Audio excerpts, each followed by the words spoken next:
G'day and welcome to Australian Transformers Weekly. This is episode 232. We are going to be talking about Hasbro Pulse Fan Fest, which is a thing that happened in America this week, along with many other things that happened in America, which this has gone well from the beginning. What have we got? What do we got? There's the 2021 Titan. We've got pictures of the Ark. We've got pictures of Rodimus Prime. We've got pictures of the cool auto-transforming Robosen Optimus Prime. And there's something shattering glass-worthy coming up sometime tonight on this episode. Talk to you after the opening.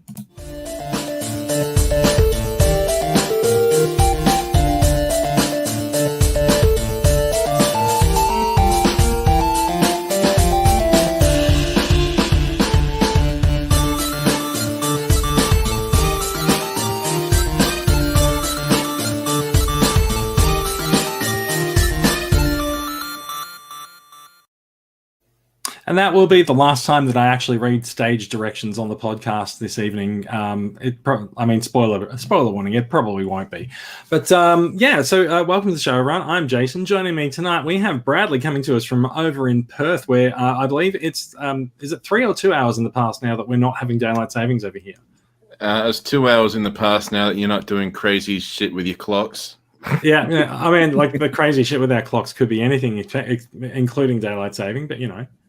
No.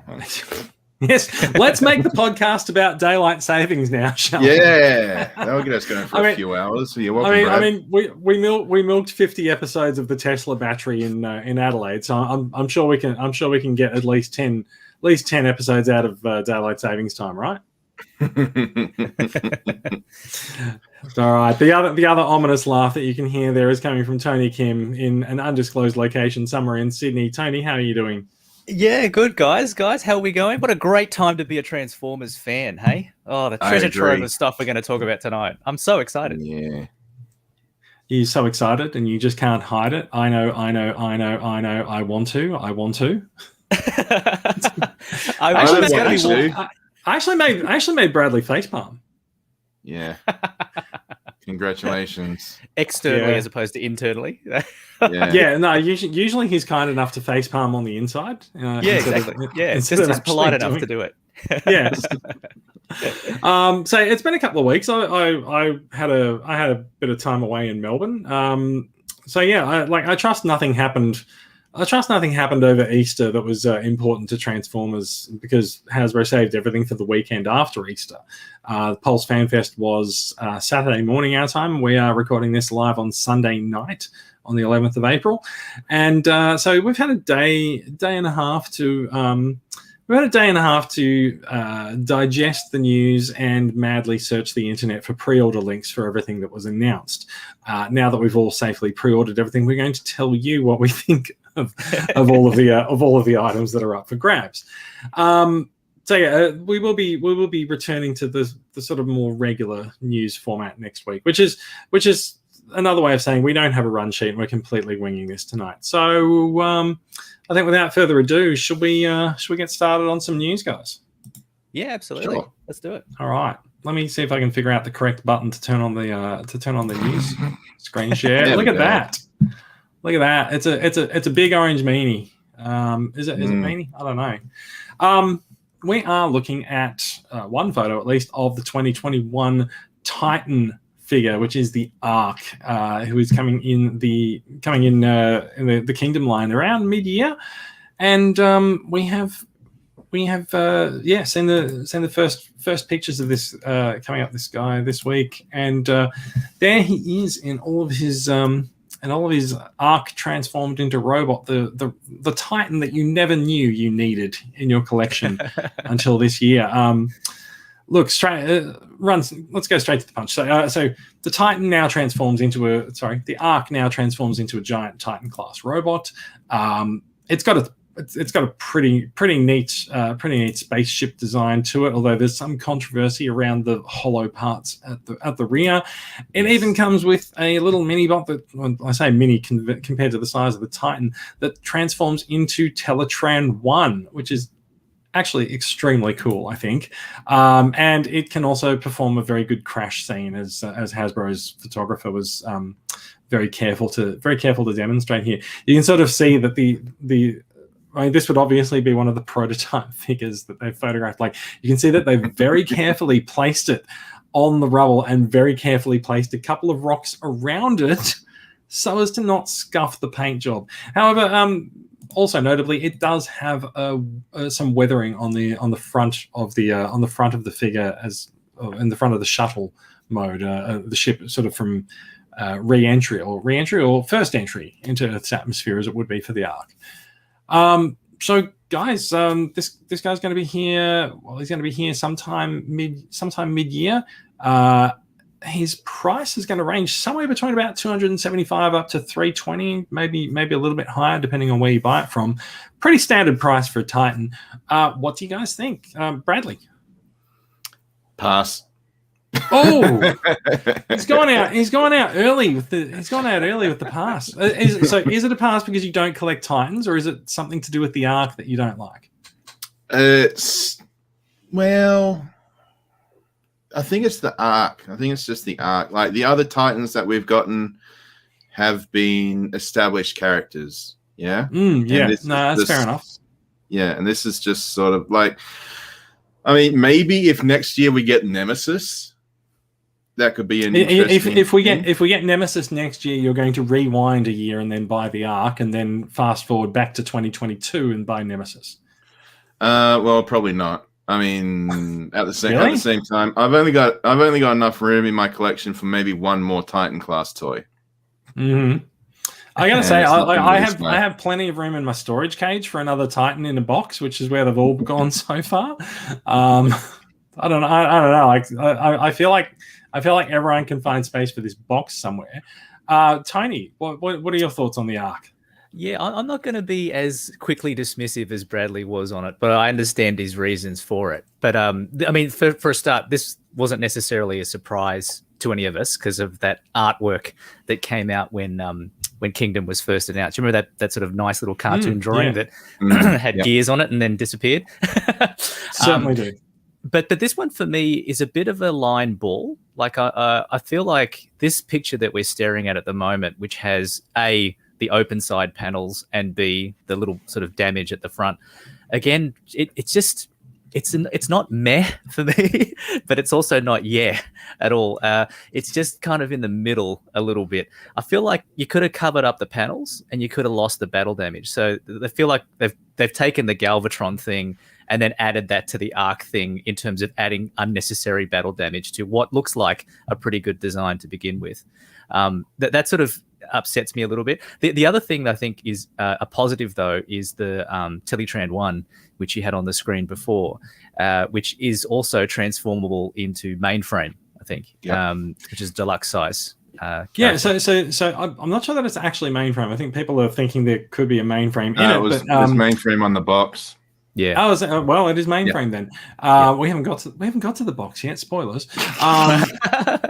So this guy does actually transform into part of the Titan robot mode chest. Correct. Well. Yes. And so to me, that's quite exciting. And there was this does look close to what's in the cartoon. It's kind of off a little bit, but it's close enough. You know, I'll accept that.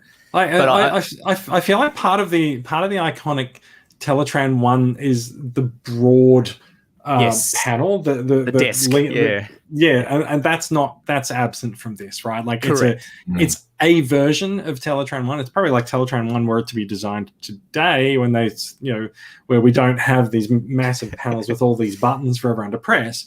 But still cool. I'm a fan.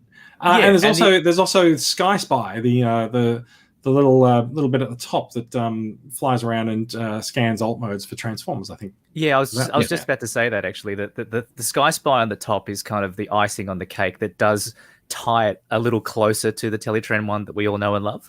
It's still a little bit off, but it's close enough. Yeah.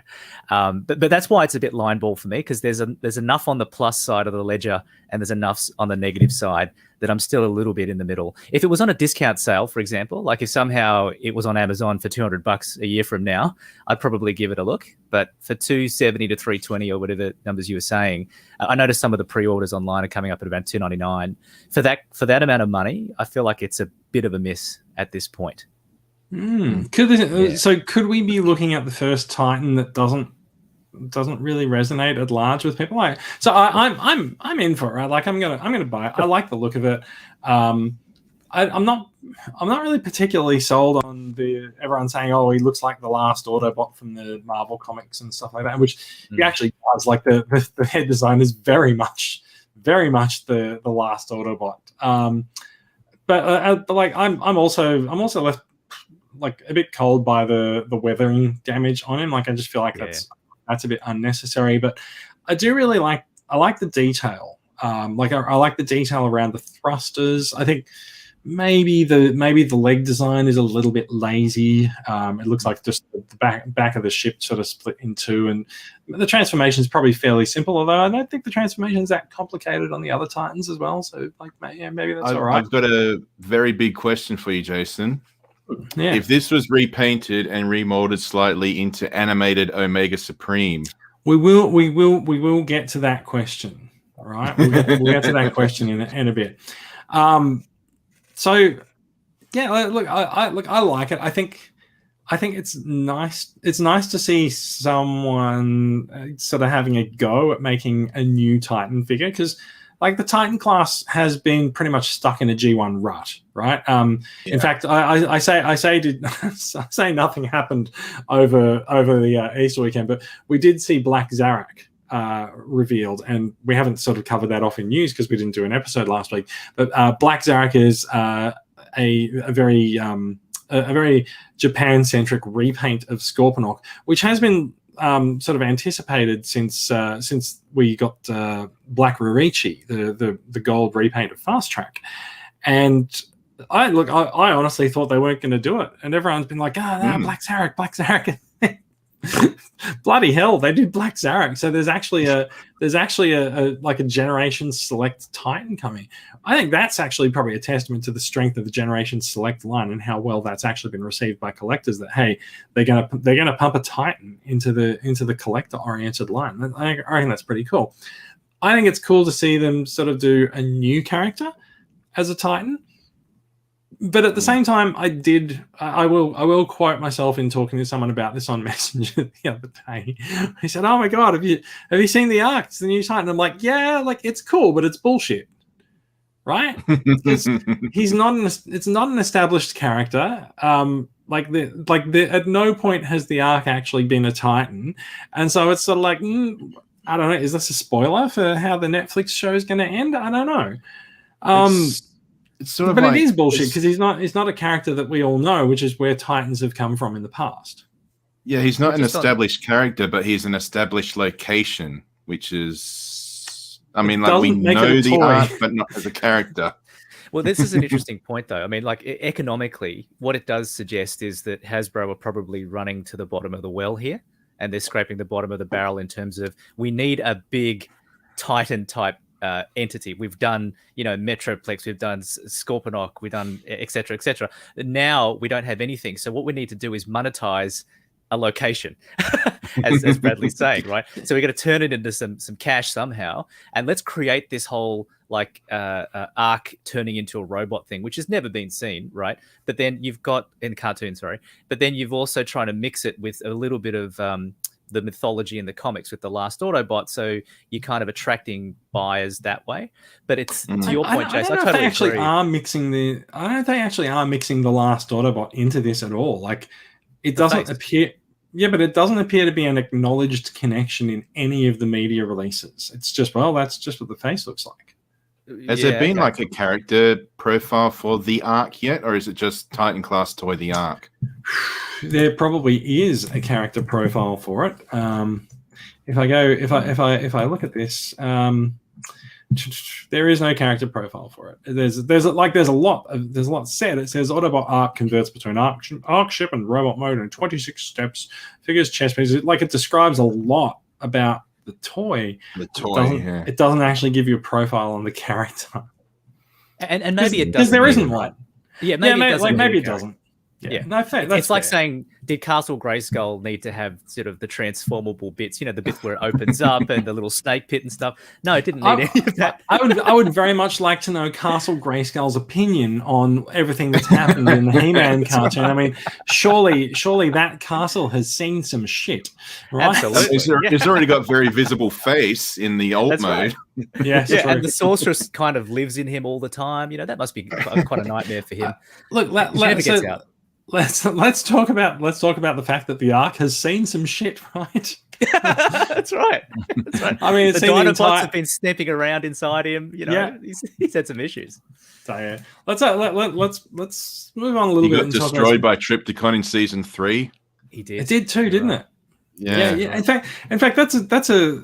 Oh, I guess so. That was in season 3, right? So that was post movie. I say this because we had a screening of the movie in Sydney yesterday. So I think this question came up. This question came up in a chat where someone had shown a diorama of like a 3D printed and modeled Autobot city that was sort of close in the diorama space. Like they sort of had a mountain with the Ark in it near Autobot City, and like suddenly it actually made sense to me. Like that's why Autobot City is where it is on Earth, because it's close to the Ark. But I don't think that's actually the case. I think it's actually somewhere else in like the real continuity or something. But anyway, I'm stuck in the weeds. I'm off on a tangent. The Ark has this has these very open panels at the back, obviously where we've seen where the robot mode legs sort of fold out.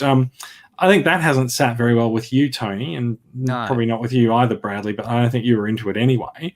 Like I feel like that's perhaps a bit of a weak point on the figure, and perhaps something where there's third party companies are rubbing their hands with glee, going, "Oh yes, we can finally we can sell an upgrade piece to this." It's like. This might be the first time that they've been able to determine upgrade kits from the press photos instead of having to get the toy in hand. That's right. Yeah. Cybertron surgery. You know, this is your time to shine, guys. Like this is create a fill-in because you also with Siege, Prowl, I think it was, and also with Earthrise, Ironhide, and Ratchet. I think they suffered from the hollow leg syndrome that the Ark is suffering from here. So to your point, Jace, the third party thing wouldn't be that hard to kind of fill in. But seriously, Hasbro, like how hard would it have been to just put a little panel that just slides across or flips down or something to cover up that gap? That does look so I mean the retort to that is that it's all about part count as you get up from particular scales from one to the other, right? So like Deluxe, you have sort of there's a regular part count. Voyagers have more, leaders and commanders have more, and Titans sort of have the most parts on them. But even then, I do agree with you. Surely, you know, like you can sacrifice the weathering paint and maybe put a bit of extra plastic in there instead. That's right, Jace. We're talking about 2 extra parts. Tops. There's also no. There's so it would be more than that, right? There'd have to be hinges and flaps and things like that. Yeah, okay. From an engineering point of view, it's probably too difficult to actually realize. I mean, it is just simply covering a spot, but at the same time, we don't know how that area transforms. I mean, you can get a pretty good idea of it from the robot mode, but that area could see like a lot of activity, like the joint bulging out or something in order to accommodate coming out. True, but haven't we had figures that have suffered from parts forming? Like even with think about Netflix Bumblebee. And Cliffjumper, Earthrise Cliffjumper, where they've got that little backpack that sort of, you know, that sits it is possible to transform them without removing the backpack. Why? Yeah. Well, why couldn't you have just put 2 extra parts that come with the Ark that you just insert into the side here to close the gap? We're done. Well, maybe parts of mainframe can go on there. maybe mainframe splits in 2 and then just sits in the legs. I don't know. Do we have a picture of the small accessory that comes with the Ark? Apparently not, because that's onto Galvatron. So there is a tiny Optimus Prime that comes with the Ark. Is that the part you were talking about? Yeah, very very tiny Optimus Prime that I think might actually be in scale with the Galvatron slug that comes with the Unicron. So you can recreate that scene where Optimus Prime confronts Unicron that never happened, or where Galvatron crash lands in the Ark. I gotta say, I don't know that I really rate the scale of that Optimus Prime figure versus the Ark. No. I feel like that's way out of scale with the way that the Ark was presented in the series. And I also think even if you look at the Netflix series, right? So bear in mind, in the Netflix series, a lot of action happens around here in the sort of the command module, right? Yeah, I say command module, but let's say the bridge is there, right? I don't know what that is up there, but whatever. And so, like, you sort of know the layout of that. There's a few consoles and stuff around there, and so you can sort of get a look at like the Transformers versus the size of the thing. And like, I think those slugs are a little bit small. Yeah. I was just looking at that the cockpit that you're just pointing out, and I was just realizing, oh my god, that's probably the same piece from Generations Metroplex. That has the stickers of Optimus Prime and RC sitting inside. Oh, does it? Extensive retool of Metroplex into the Ark. They peeled the stickers off. No, I mean, like, come on, it's well known that every figure that we get these days is an extensive retool of Combinables Silverbolt, right? Yes. I don't know where you're getting your information from, man, but it's certainly not Metroplex. Well, I mean, I would like to see one day a brand new mold used in the toy line instead of everything being repainted Silverbolt. Yeah, no, fair enough. I think we're all sick of Silverbolt. We'll see what comes next. Maybe the next line will be Transformers War for Silverbolt. Who knows? So we do know that the Ark is coming to Australia. Whether it actually hits regular retail or not, I think that might remain to be seen. Ozformers did actually post up a handy dandy guide to these things for us, and in their guide they mentioned the Ark as the King. So it says the Kingdom toys are scheduled for July to August. But some countries may get them May to June. So there's more Kingdom figures that we'll be talking about, and the Ark and Rodimus Prime. We've spoken about Rodimus Prime before. They are. I don't know about the Ark actually, but it says Rodimus Prime is due for release at the Big W June toy sale. I don't know. So the Ark has hit Toy World stores and it's been on Amazon, but and some specialty stores like Toytally Cool Gifts, not Tool Gifts. I'm sorry, guys. And you sound like such a square saying that, Jason. I know. So glad they're not a sponsor. Yes. Wait, who were we trying to get to sponsor us a few weeks ago? I can't remember. Anybody we can. True. No, what are we trying to get? That is the correct answer. Little Toy Company, I think. No. Anyway, traveling on from there. So yeah, not entirely sure for local release info for the Ark. However, there are other Kingdom figures to be revealed. I think we might move on from the Ark. Is that all right? Yeah, before we do that, just no, real quick. Please. Okay, the answer is no, so go on. That's just quick. So the only other accessory that comes with this guy is these 2 gold discs, which we haven't touched on yet. Yes, in fact, they're not in the photos here. Yeah, they're on the back of the box, though. But I don't understand the significance of that yet in terms of the show. Beast Wars. Show, that is. Is it? Okay. please go on. Well, go, Brad. No, I mean, Bradley, please go on. Tell us the significance of gold discs. Okay, so one of the gold discs is actually from IRL, is from the Voyager spacecraft that's been sent out to, I think it's gone beyond our solar system. Yeah, space. Yes. And that is the catalyst for Beast Wars, because at some point, G1 Megatron captures it, puts a message on there, which Beast Wars Megatron decodes and deciphers, and that's why he goes to Earth. And then whilst on Earth, they actually discover a second disc, which is an alien disc, which allows them to interact with the alien technology on Earth. I have massive questions about this. Watch Beast Wars. how did Megatron intercept the disc when it was launched 4 million years later? Never touched on. Oh, good. Okay, good. Actually, no. It says he intercepts it in like the 90s. Oh, good. So it's not during like the G1 cartoon or anything. Okay. Yeah. Yeah. Fair enough. I'm not sure that makes it better. However, so there's two golden discs, and there is storage for both of them in the back of Teletran 1. I think is what we know from the press write up for this. Is that right? Yes, that's correct. Yes. Cool. Okay. They showed it in the the long Hasbro Pulse event. They sort of showed off the accessories and how they store on mainframe.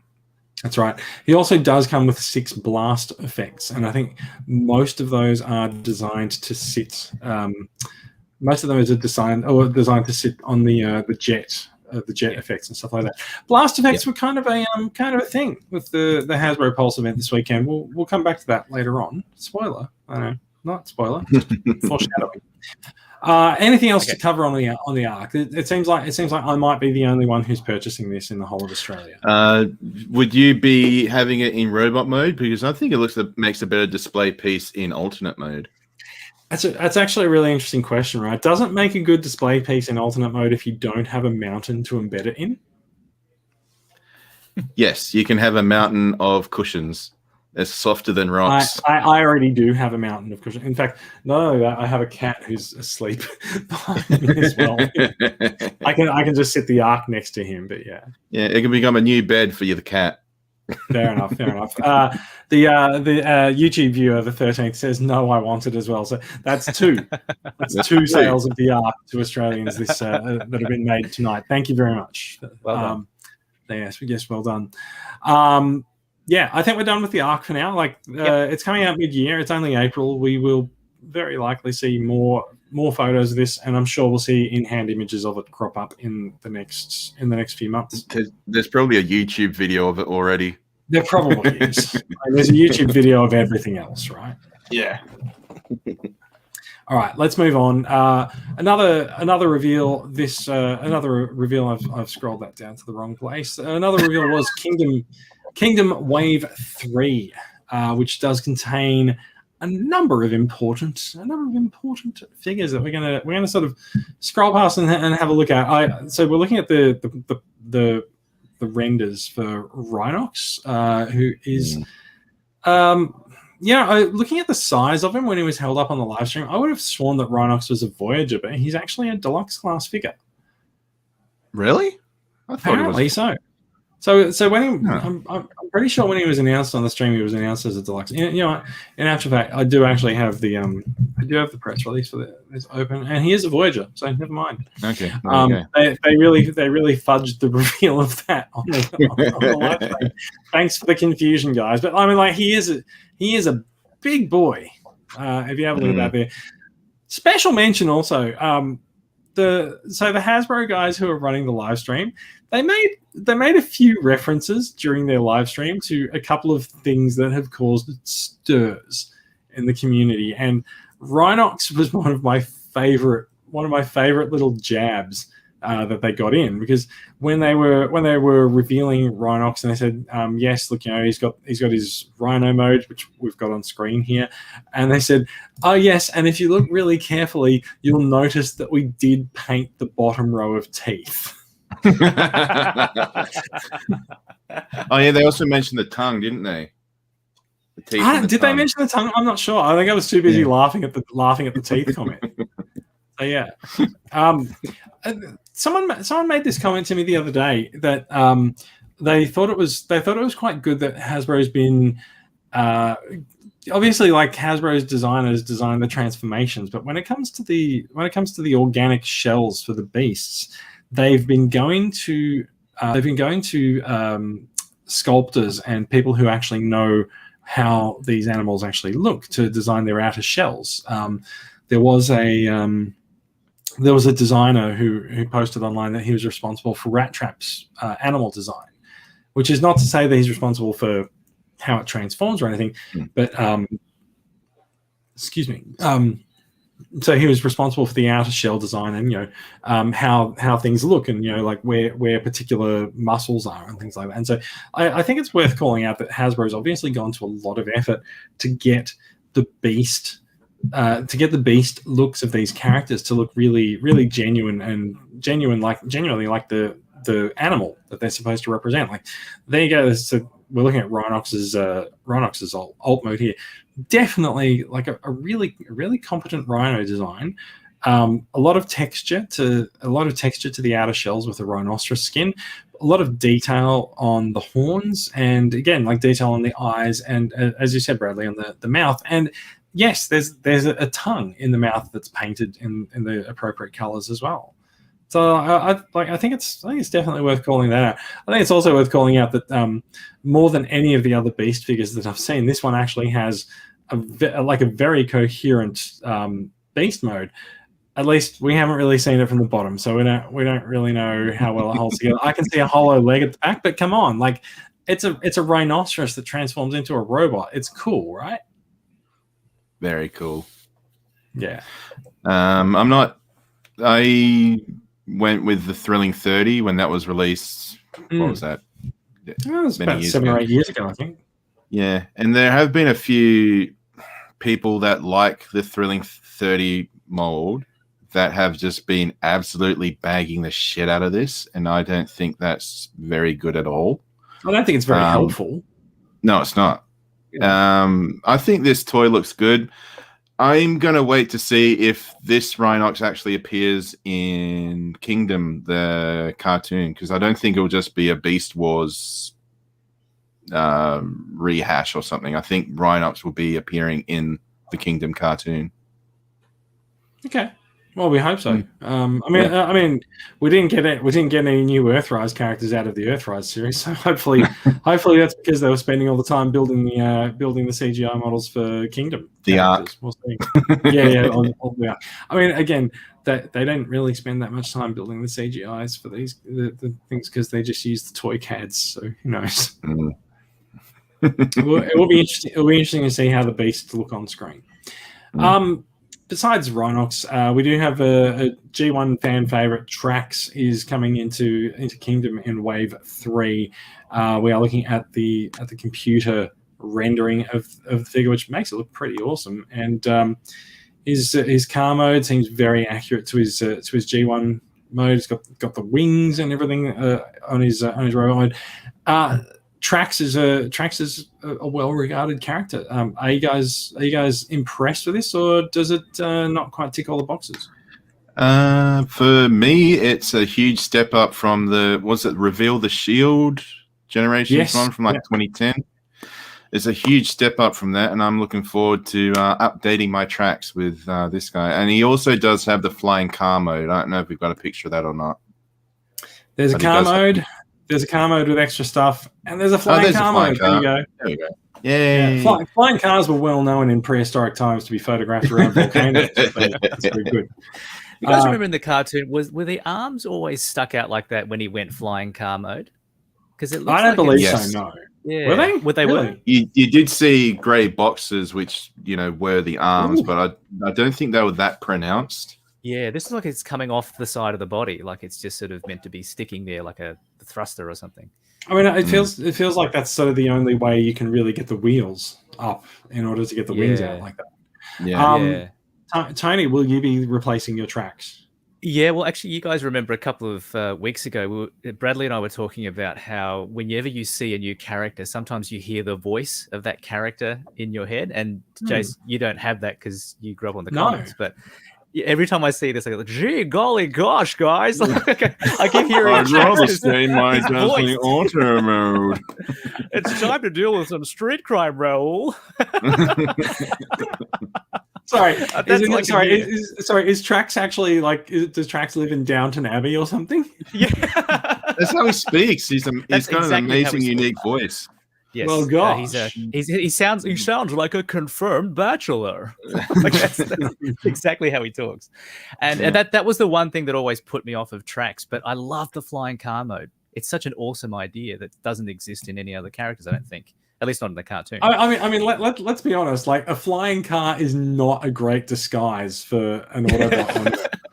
They've given up on the disguise like by this point. Yeah, that's right. He sort of got stuck mid-transformation and discovered he could propel himself. Yeah, it always cracks me up though. There was that one episode of the cartoon where he does meet that street kid Raoul, and he gets damaged somehow, and he asks Raoul to fix him, and Raoul lifts up the hood, and there's this one little black wire that's broken. So Raoul gets some masking tape or sticky tape, tapes it back up again, and all of a sudden, Trax is fine again. Yeah, so and then later on in the episode.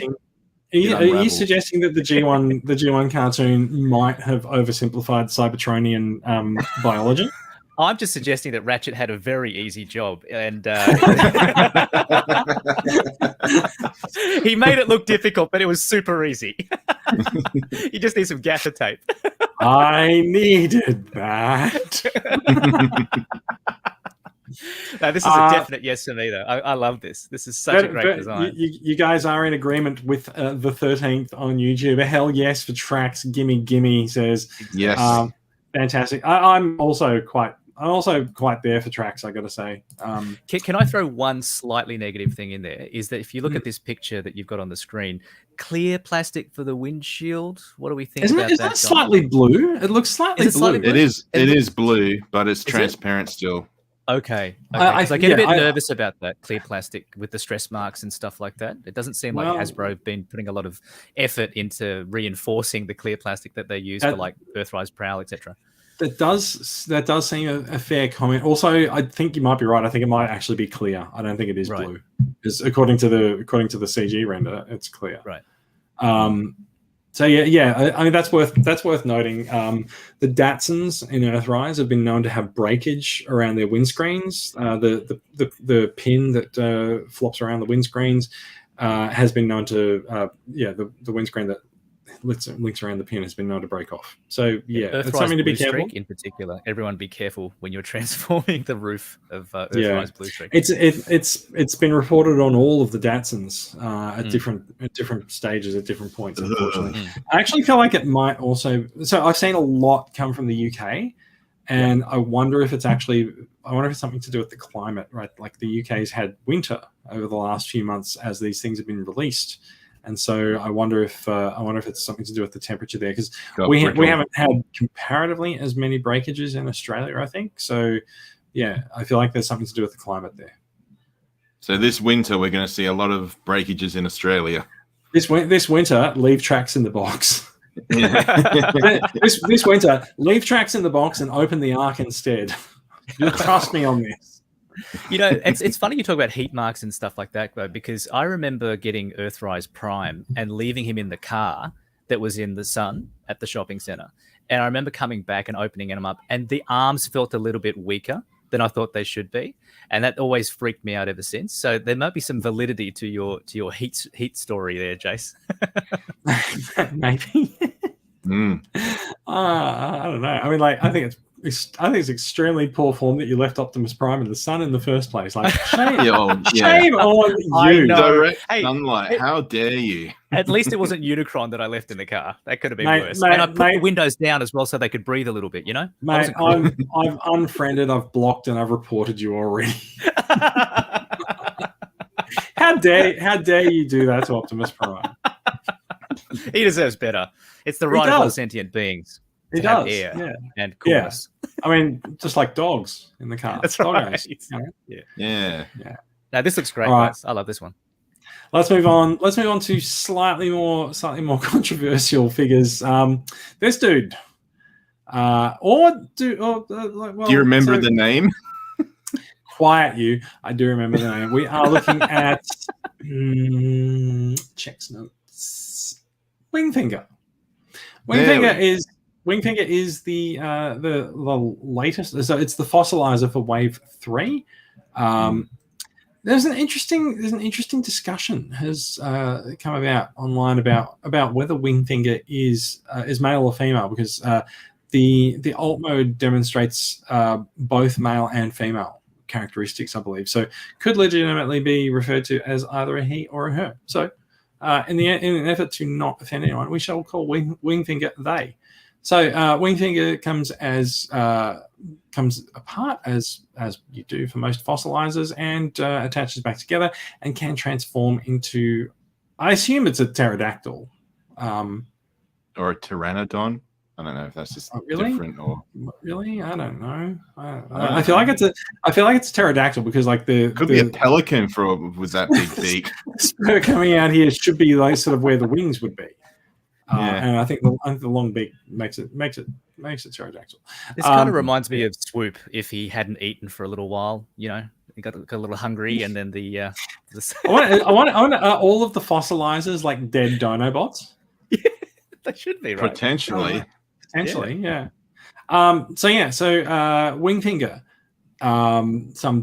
We're looking at some detail there, and comes into robot mode, comes apart, and can attach to other bots, as we see here with Earthrise Wheeljack, who we will also note is copying a re-release in Kingdom Wave 3 as well, just in case you wanted a Wheeljack and you didn't have him already in the in Earthrise or in the Netflix line. You got one more chance to get that Wheeljack, everyone. I don't think he's coming with any like different paint jobs or anything like that. Is it the Earthrise paint job or the Netflix paint job with the scuff marks? It looks to me like Earthrise. This looks relatively scuff-free. I think this is just a straight-up re-release. Yeah. Wingfinger. At this juncture, I'm wondering, Bradley, as the resident Beast Wars fan, because there's a lot of discussion on the Facebook page, as Jace mentioned, around Beast Wars generally, but in particular, there was a recent post about the number of figures that appear to be just bones. Right, structured in certain ways. But as a Beast Wars fan, do you sometimes look at this and go, you know what, it's a hard pass for me because it's just yet another collection of bones? Or is there a bit of nostalgia for you in the cartoon where you kind of go, even though they are bones, they were in the cartoon, they were in the show, and I love the show, so therefore I'm going to get these? No, because there weren't any bone characters in the show. They're all flesh animals. It's it is a bone of contention. I just assumed that all the bone characters were in the show. No, the fossilizers are very new in Kingdom. There's no Beast Wars amalgam for them. They don't match up with anything. But so there's not even an established fan base to support the purchase of these things. You really have to be. It's just if you like to sort of beef up your existing toys, maybe. I don't know if it's an official thing or not, but they did show in the webcast the combined mode of all the fossilizers. Yeah, so a lot of people have been doing this, and look, I will say to the question of like who exactly are these things aimed at, I'll just say maybe not us. Kids appear to be having an absolute blast, like taking apart fossilizers and putting them back together. It's the same thing as weaponizers from Siege and Earthrise, and I think they were weaponizers in both Siege and Earthrise, the figures that would sort of pull apart and attach things like Fast Track, Six Gun, and Cog. And so these are just sort of it's a new evolution of that gimmick where you can sort of pull apart a toy and put it back together the way that you want it to. And we've seen some really creative modes come out from that, not just from using a single toy, but sometimes using 3, 4, or 5 of the same figure and putting them sort of together into like you said, Bradley, like a combined form as well. So I think perhaps these things might not be aimed at those of us who can sit here and just sort of go, well, I don't know what this is and I don't want it. But there's definitely a group of fans who are really enjoying these. Absolutely. Having said that, it's a hard pass from me. Because when they were showing this guy during the stream, they specifically mentioned that one of the removable parts was a head, like a separate head, and that's when they showed the combined modes. That's why I was wondering if the fossilizers were actually meant to be proper combiner, or if the guy was just maybe showing off a fan mode he had created. So if a Hasbro designer creates a mode of something, is it really a fan mode? That's deep. That's philosophical there. I know. Right? Yes. I mean, there's nothing stopping you from combining all the fossilizers. You could combine them even around a particular bot if there's enough ports and everything on it. This is the point I was trying to make earlier. Like, people are coming up with really creative ways to use these, and like they're totally not my thing. But like, I enjoy that people are enjoying them, and people are having a little bit of fun with them. I really want to see whether or not these things actually figure into the Netflix series, and I think they probably won't. But also, like, I'm interested to see if they do. It would be, I can't work out how that would be incorporated into the show. I can't either. I can't either. And like, I feel like if the Netflix series does actually go to some length to incorporate fossilizers, it will be at the expense of something else that we'll be angry about and complain about. But yeah. I just think with Kingdom, you got it. That's the show. You've just got to set the bar really, really low. And I wouldn't be surprised if all you see is, we saw, was it Dinobot's eye at the end of the Earthrise show? But what if Dinobot's the only beast figure? Yeah, I was going to say, it's either that and then maybe a little bit of Optimus Primal, like the back of him in gorilla mode in a shadow somewhere. And then you see Kingdom Megatron walking around underneath a volcano, a quick pan shot to him and then away. And then we're back to Optimus Prime running around the planet from one place to another with no real purpose. That's it. I wouldn't be surprised if that's the case.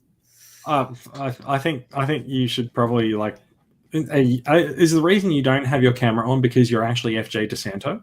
I am FJ DeSanto. I'm busted now. Oh god. Fair enough. I have to kick you off the podcast now. My cover's blown. All right. Let's move on. Let's talk about the rest of the Wave 3 figures for the Kingdom, because there's this guy who's been extremely highly anticipated and very, very confusing for Transformers fans. We are looking at a Deluxe Scorpenoc, and there's a lot. He's got a lot going on in here, right? He's got these giant claws. There's something inside. There's something inside the each of the claws that's a little bit different. He's got frankly a scowling face. He's got a big scorpion sting, and there's a lot to like about Scorpenoc. It's been confusing the shit out of people who bought the Earthrise Scorpenoc last year. Like, how did they shrink him down to a deluxe class? Well, they didn't. And they do a thing called reusing names. It's to preserve trademarks, and here we are. So there's his CG render of his Scorpion mode, and if we go down here, we'll see some actual photographs as well. So, Bradley, Scorpenoc, great Decepticon or the greatest Decepticon? Sorry, Predacon. Well, in the show, he's a berserker. He doesn't really have a personality of his own. He always speaks like Scorpenoc, loyal to Megatron. So he's Lugner. Kind of. Or Scooby-Doo. But really dumb. He's not voiced by Frank Welker, Tony. No. Doesn't have to be. But he's pretty cool. He's only around in the first season. He's killed off very quickly in the second season. He's very cool. He hasn't had... Was his voice artist someone that was hard to get hold of? No. Okay. They just did it so they could sell more toys. But I've got the original. How unlike the Transformers franchise to do that. Yeah, I know. They just wanted to.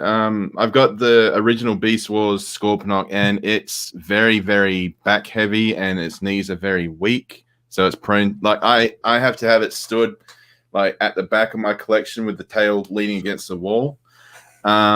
This is looking amazing, though. If you want to know what the things are in his claws, so that picture that we're looking at right now, it's his Cyber Bee.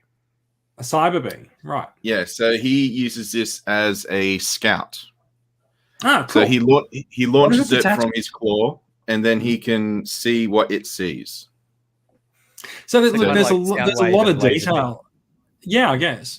There's a lot of detail on that as well. It looks like there's at least two different sort of greys on it. The eyes are painted red, and I've put the tooltip up right over the bottom. Sorry. And there's the wing colors as well. Do you reckon this detaches? It looks like it might. Yeah, it does, because they said you can actually swap the claws, like the interiors of the claws, so you can have one hand doing missiles, the other hand doing Sababy. Yeah, cool. So yeah, I just really like Scorpenoc because in Beast Wars, like he uses his claw hand with the missiles. He uses them really cool.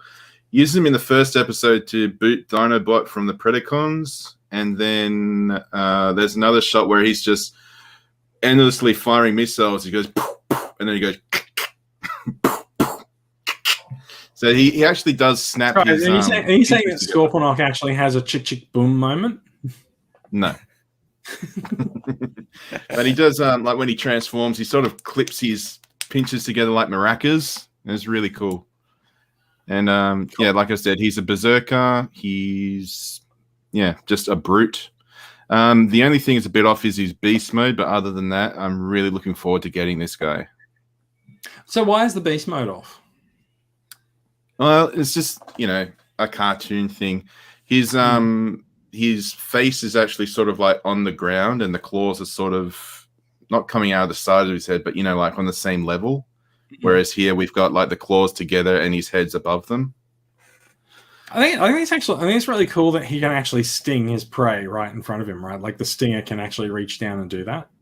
Yeah. Well, the original Beast Wars toy does have a sort of like the tail is sort of folded up on itself, and you pull a lever and it sort of extends, but I don't think you can achieve this that we're seeing in this shot here.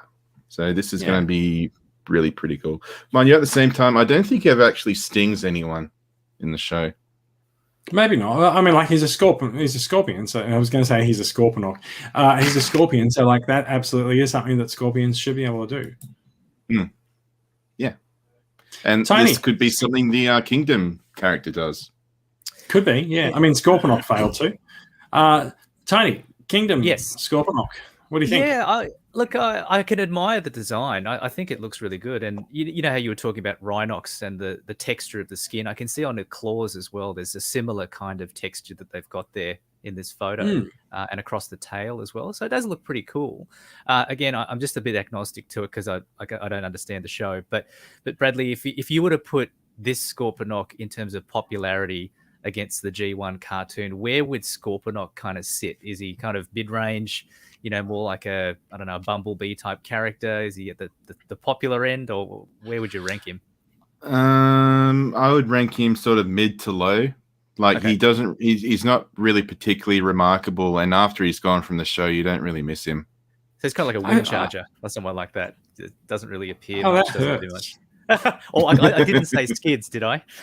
No. That would hurt. So I feel like there's a bit of an undercurrent of people anticipating Scorpenoc, right? Once it became known that Kingdom was going to be sort of the Beast Wars reference, like people have been sort of bit of a chant, bit of a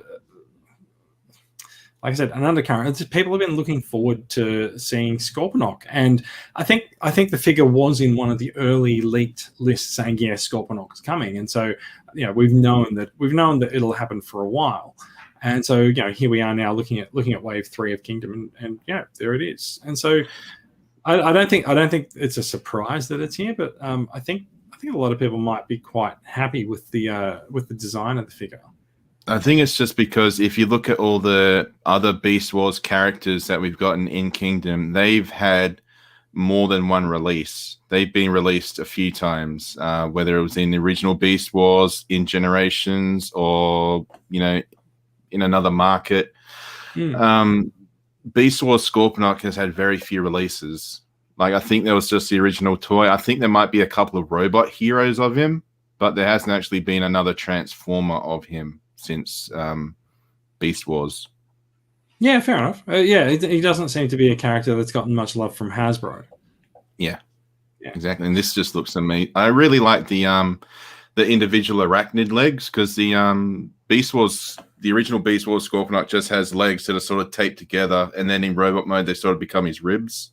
But this one looks like they're all individually posable, which is pretty cool. I feel like the individual legs might borrow from Black Arachnia in there, so each of them. So in Black Arachnia's case, each of them is like individually articulated and also quite strong as well. Like she can actually hold on to things and hang off things with those arachnid legs. So and she maybe can hold herself Scorpenoc up. will do the same. Yeah. Yeah, looks like this Scorpenoc might be able to hold itself up as well. Yeah, but that could just be a trick. Possibly, we'll see.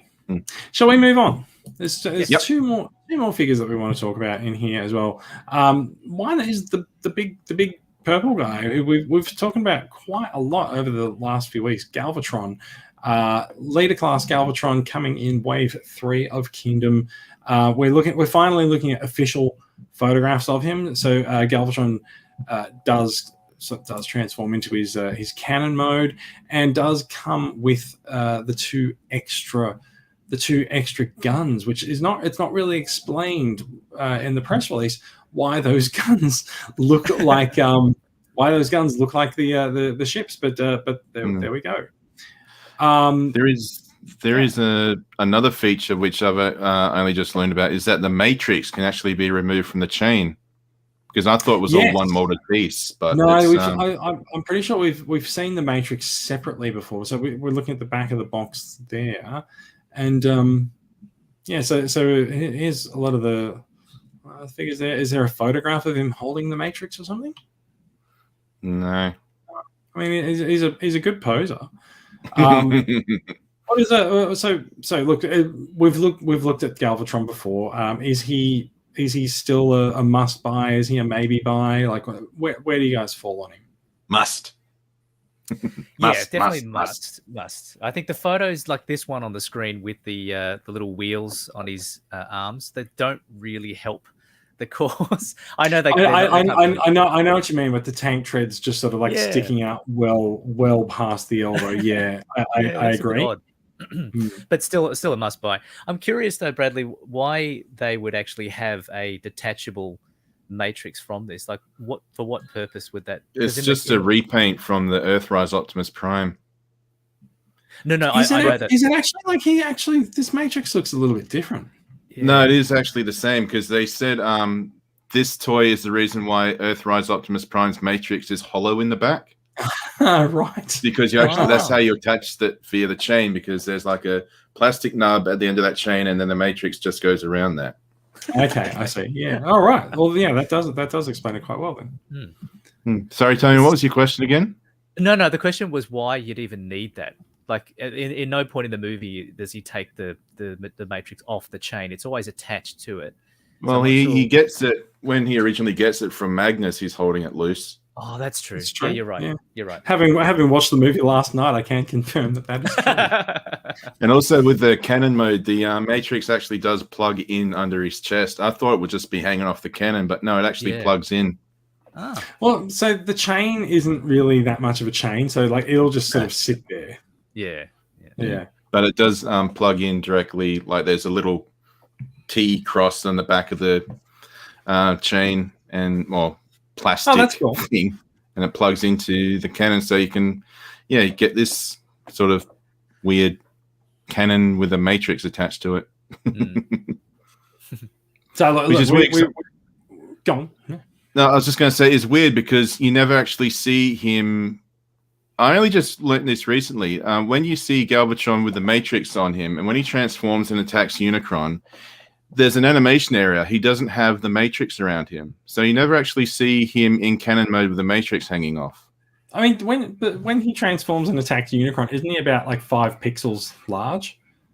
No, you can actually fully see him. He's full sized, and he doesn't have the matrix on. Unicron picks him up, swallows him, and suddenly he's got the matrix back on his neck.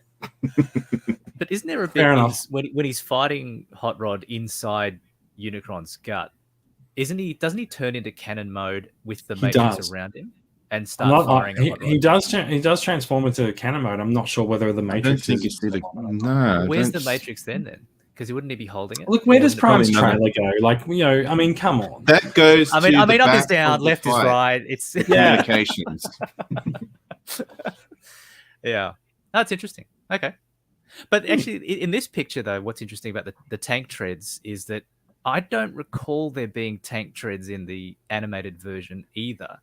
and why we need them for the toy.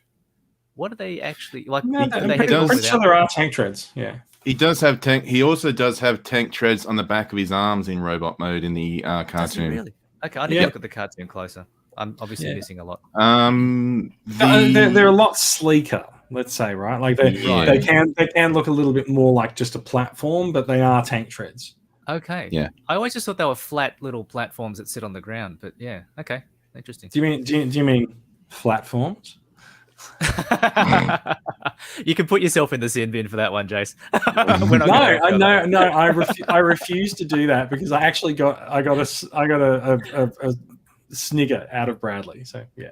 Oh, fair enough. All right. Yeah. I'm just looking forward to the fact that this Galvatron you can actually pivot up, so you can shoot up the stairs and hit Starscream. Yeah.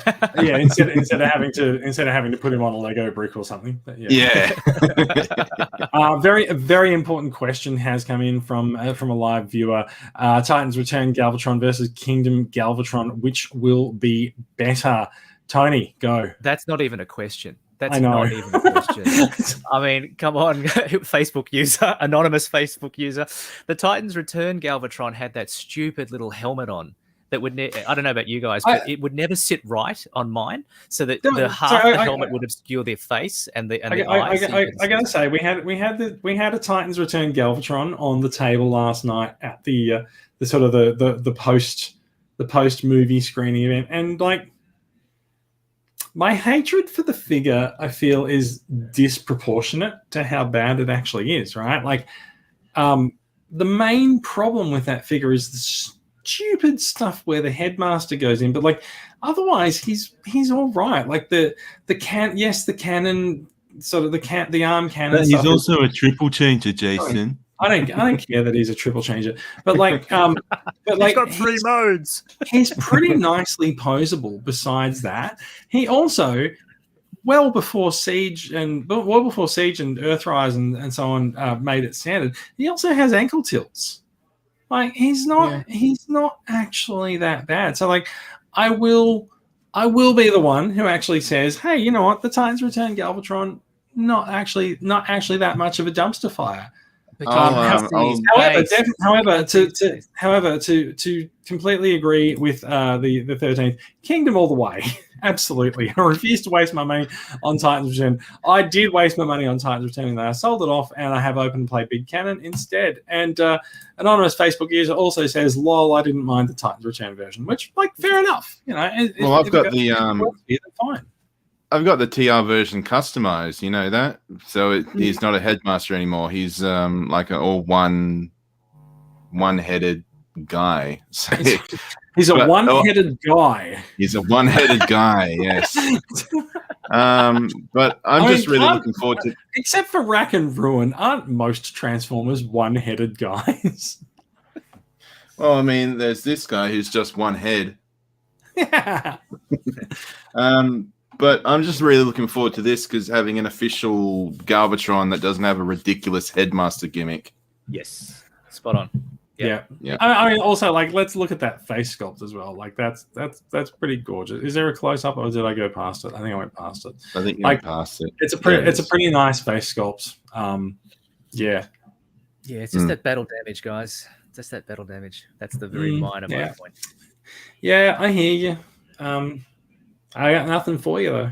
But no, that's. I think he was a bit scuffed up when he got pulled out of the lava at the beginning of season 3.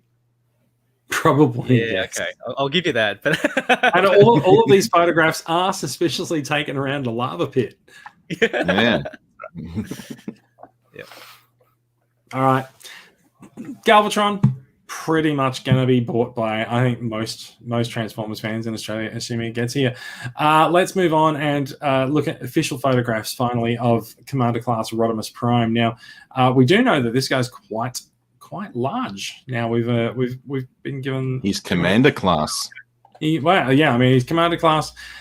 There is obviously sort of the split between the cab robot and the trailer, but look, there's a lot of excitement over this guy. A lot of people are very excited to have a large Rodimus Prime figure with the sort of, you know, the G1 trailer and things to play with. Look, What do you guys think? I am beyond excited, and then when I saw the Matrix, I was like really, really far beyond excited for it. So I want it now, because like I legit thought, because Commander class, I was picturing this guy the size of Jetfire, but then when we saw the photos a few weeks ago of him standing next to Studio Series Hot Rod, it's like the perfect sort of evolution. Between, instead of actually being the evolution set we got with Power of the Primes, he does certainly seem to borrow quite a few of that figure's tricks, and I think having seen that it is actually much larger now, yeah, I'm totally there for it. I think it's been very well done. Yeah, I think I'm in. And actually, like, sorry, Redley, you go. I was just going to say, like the face sculpt, I really like how he. Just like when after he opened the Matrix, he's become like a seasoned, mature fighter. Yeah. A couple of things for me. If you could stay on that shot there, Jace, of the vehicle mode, like it's not clear plastic, but it is more transparent than the old Hot Rod figure in terms of being able to see inside. That's not necessarily a problem, by the way, but I just. Again, I get that sort of nervousness around the clear plastic. So I wonder whether there'll be reports of people having stress marks across the top there. But also the box art. That's another reason for me to get this. Like, how amazing was if you scroll up, Jace, the actual box art on this thing looks fantastic. The box art is pretty impressive, isn't it? Oh my God. That's another good reason to get this thing. The one thing that's interesting to me is that there's that green circle design that's hanging behind him, which I assume is something to do with the Sword of Primus, because it's also on the back of the box, and he's standing on that same green circle. I don't know what significance that actually has. I think it's his dream catcher. He writes it up on his vision board as well. Yeah. I gotta say, I was actually wondering if this might be something to do with the golden disc stuff for Beast Wars, or Beast Wars, sorry, for Kingdom. I don't know. Yeah, maybe. We don't really know what significance the golden disc has, and it does look like it's almost like one of Doctor Strange's spells or portals, right? The Eye of Agamotto or something like that. Yeah.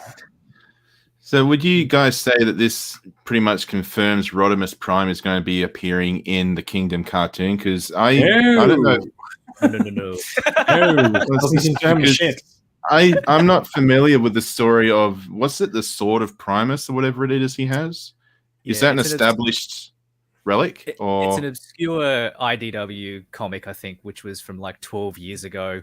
And there's some quest that Rodimus has to go on where he has to choose between the sword and a gold disc. And he chooses the sword, and that's the right option.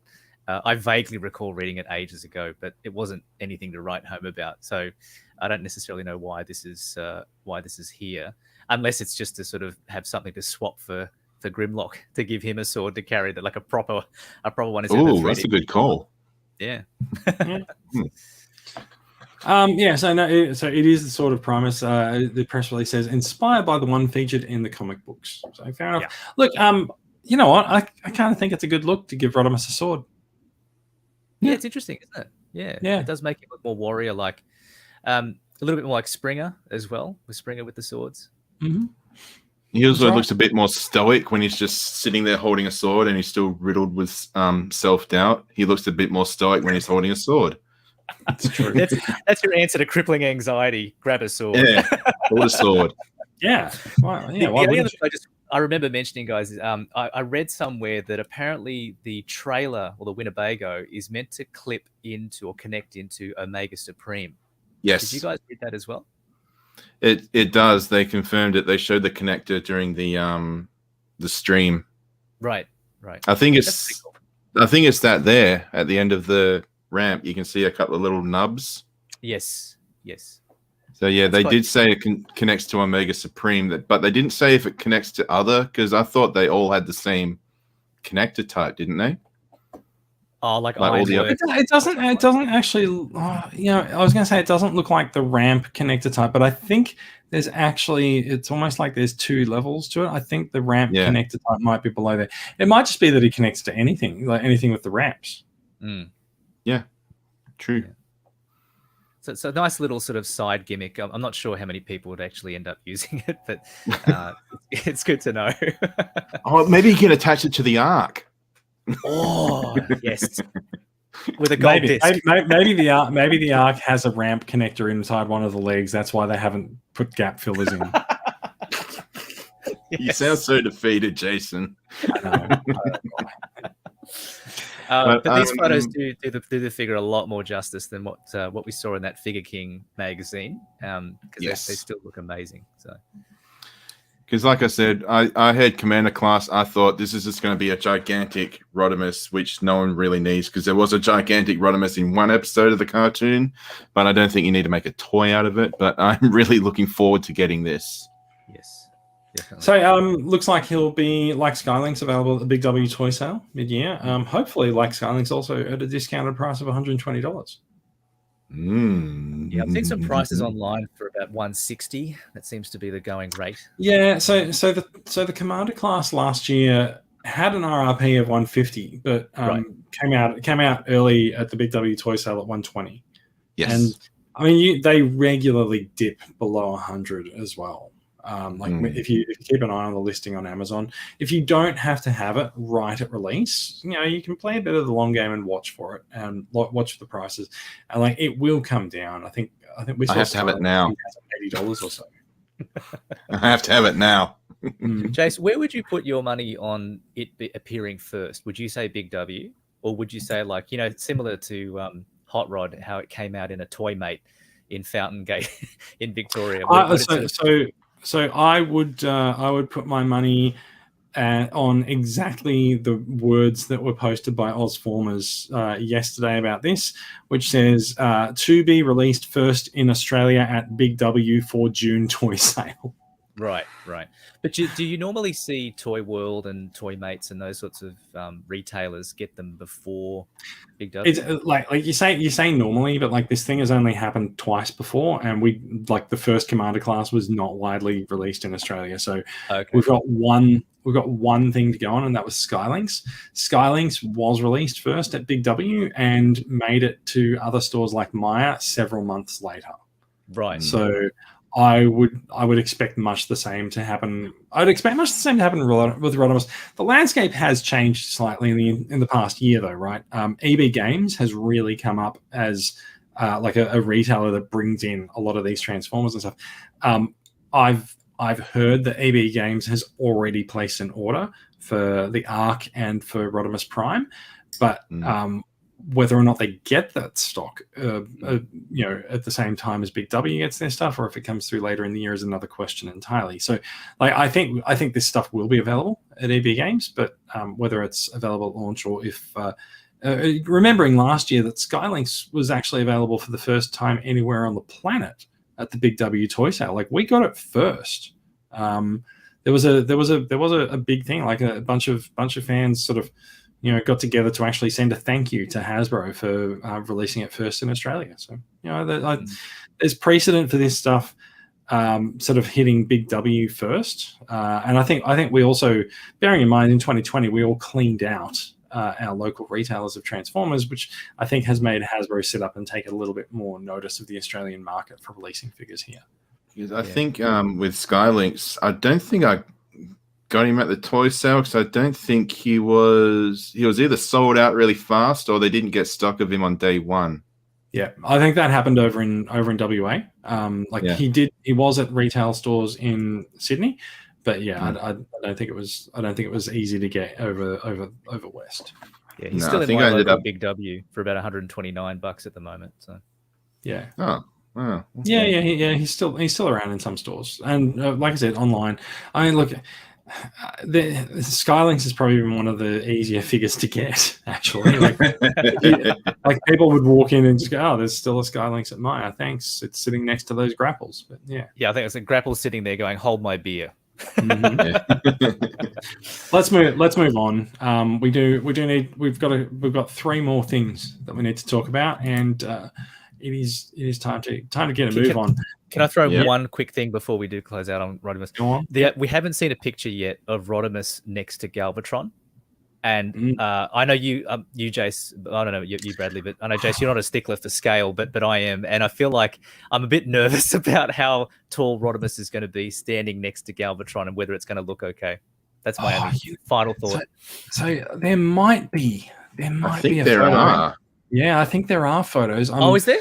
Oh, okay. Yeah, I'm sorry. I'm trying to load up the Transformers Facebook page because they showed more photos of all of these things together. So yes. in your mind's eye, Tony, how tall should Rodimus be compared to Galvatron? He is a smidge shorter than Galvatron, like a smidge. Let's go here. Oh, that's not really working. Because you got to remember, like at the very end of the movie when he first becomes Rodimus Prime, he's actually quite a lot taller than Galvatron. Is he? Because I remember he gives He is Galvatron having a bear watched hug. the movie last night. I can say with some authority this is true. But then there's a bit where he runs up to Galvatron, gives him a bear hug before he throws him out the window. But in that scene, it didn't look like Rodimus was taller than Galvatron. Yeah, but Galvatron was standing on his feet and he punches up and he hits Rodimus in his chest. Okay. Yeah, no, he's so Hot Rod does noticeably get much larger as Rodimus. So I remember that bit. Yeah. But just relative to Galvatron, I don't recall him being that massive. But okay, that's interesting. But at the same time, though, you very rarely actually see Galvatron and Rodimus confront each other during the cartoon. True. It's true. I'm gonna say that there's the photo that might have them all in it is not actually there. There are. Wait, I will bring this up. This will be amusing. So is it a Digibash like the Galvatron from the last episode? It's not a Digibash, right? Was this the photographs that you were thinking of? The full wave photos, Bradley? No, I thought there was actually like a couple of fan photos. No. So the Transformers Facebook page released these photos, right? And so like you've got half a diorama here, and then you've got half a diorama there. Like if you put them both together, you've kind of got Rodimus and Galvatron together. But like they aren't together. The only thing that connects them is the arc. But if you look at this, like there's Trax's gun. And so like, they are literally two halves of the same image. So like if I was to like flick them really fast, that helps a lot. We'll give whoever's watching the stream a fit. But it doesn't help. I'm sorry. Yeah, no. I think Rodimus would have to be taller anyway to justify the Commander class price. Yeah. But he's not like. No, but hang on. Remember, they're using the Winnebago to justify the Commander class price. They're using making multiple things. Yeah, that's right. They're using Rodimus as a leader class figure, but at a Commander class price because of all the extra stuff that they're throwing on top. All right. Actually, let's move on. Well, I was going to say, here's a question: are we paying for a Commander class size figure, but not getting a Commander size bot? Yes. As you said, I think the trailer is sort of the justification for the Commander class price point. The bot does seem as large as Galvatron, if not slightly larger, and then the trailer is sort of bonus bits beyond that. Is that right? Bonus plastic, yeah, extra plastic that you can attach to your city bots. Yeah, bonus extra plastic ramps. Yeah, that's basically it. Yeah. All right, I'm done. All right, we're done. We're done. We're going to talk about this year's Centurion pack next. No, we're not. Yes, we are. Yes, we are. Okay.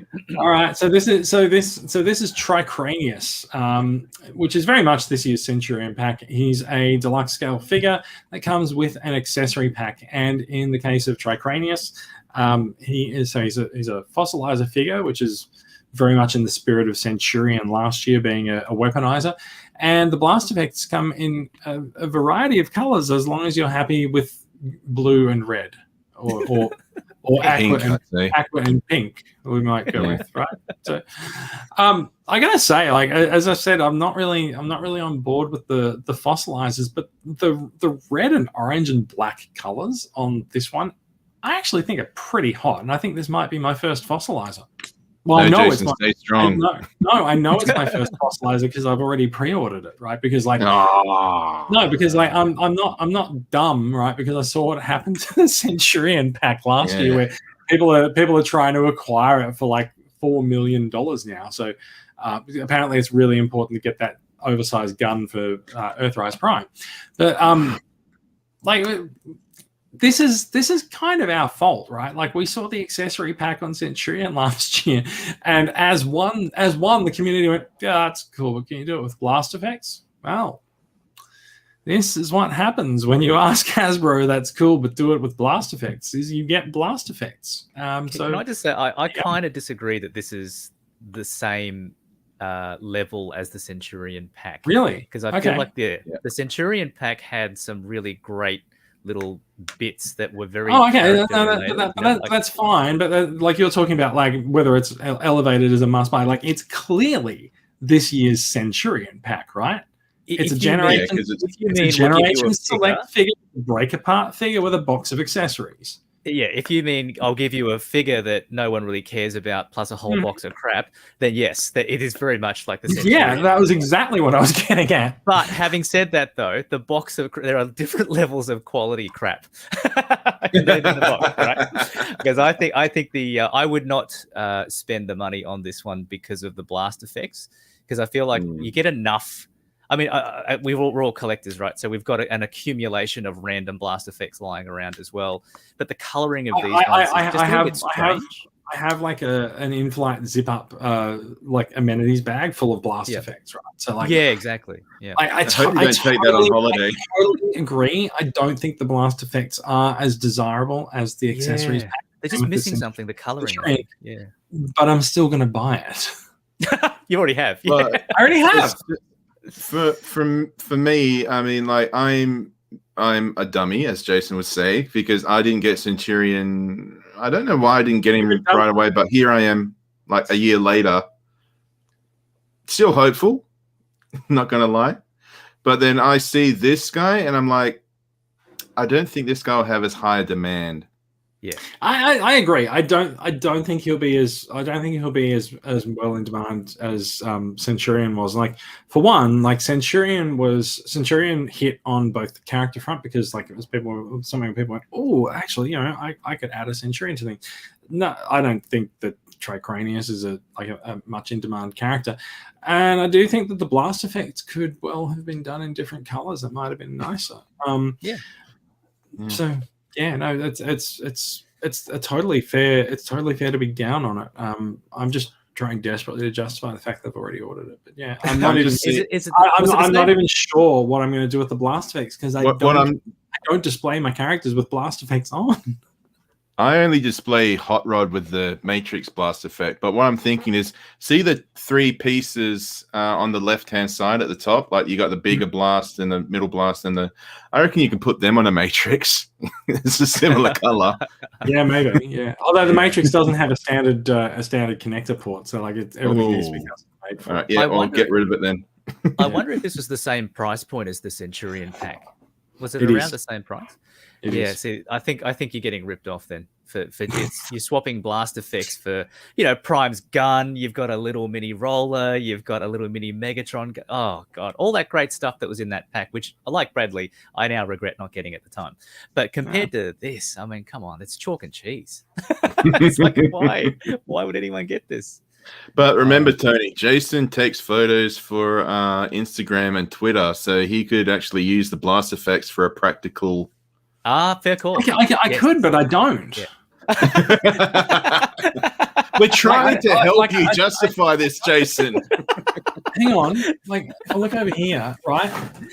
Do you see? Hang on. I'm gonna put myself up full, like in here, right? So I do this right. Right. Do you see this? This thing. This has got blast effects in it. This is where my blast effects are. Can you hear that? That's the blast effects that I have in my collection. Do you know where they sit? Over there. So you just paid all that money for that blast effects thing to fill up that little toiletries bag. Essentially, what we're talking about. My in-flight toiletries bag requires feeding like Unicron. So, yeah. I'm just worried that like if you go on holiday and you're in a rush, and then you get to your destination, you open up your bag, like, blast effects. Where's my toothbrush? Blast it. Yeah. Does anyone have any thoughts on Tricranius, the character that's included in the pack? I won't be trying Tricranius.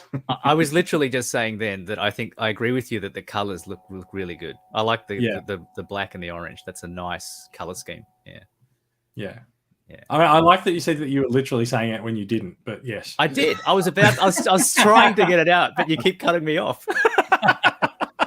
I think he looks like his beast mode does look like a pretty badass nightmare from hell, but not really enough for me to justify purchasing it. Yeah. I'm going to bring up our friend the 13th. He says, I think he looks good, but I still don't like it. I agree. The 13th, he does look interesting, but not purchase interesting. He's like he's reading our minds, except for Jace. I will say, my mind is blank. I will say, so in his robot mode, right? Like, I feel like the colors that they've given this fossilizer give this almost a more coherent robot mode, right? Like, he doesn't look like the sort of bony mess that a lot of the others look at, because like there's like specific colors on specific parts of him. Look, I think it's fair to say he won't be up on the shelf. This guy won't be up on your shelf, Billy J. It's true. It's true. No, he won't. You're quite correct. Yeah, he's not going to be there. Special mention. Not that it will matter. Is I'll explain why I find this hilarious. If we're looking at a photo of the box now, it's your typical Gen Select box. Notably, it's not branded Generation Selects this year. It is just branded Transformers War for Cybertron Trilogy. It's a brown box, blah, blah, blah. But when you open it up, there's color print inside the box. Thanks a bunch, Hasbro. You've made it really easy to display something that like attracts people, because we have to open it up. I went to the Penrith toy sale, as we talked about a couple of weeks ago, and I had just a pile of brown boxes on the table in front of me, and so I'm like, all right, like I'm going to open up one of these. So like I opened up the Shattered Glass set and just sort of propped it up open, and immediately people went walking past going, oh, that looks interesting.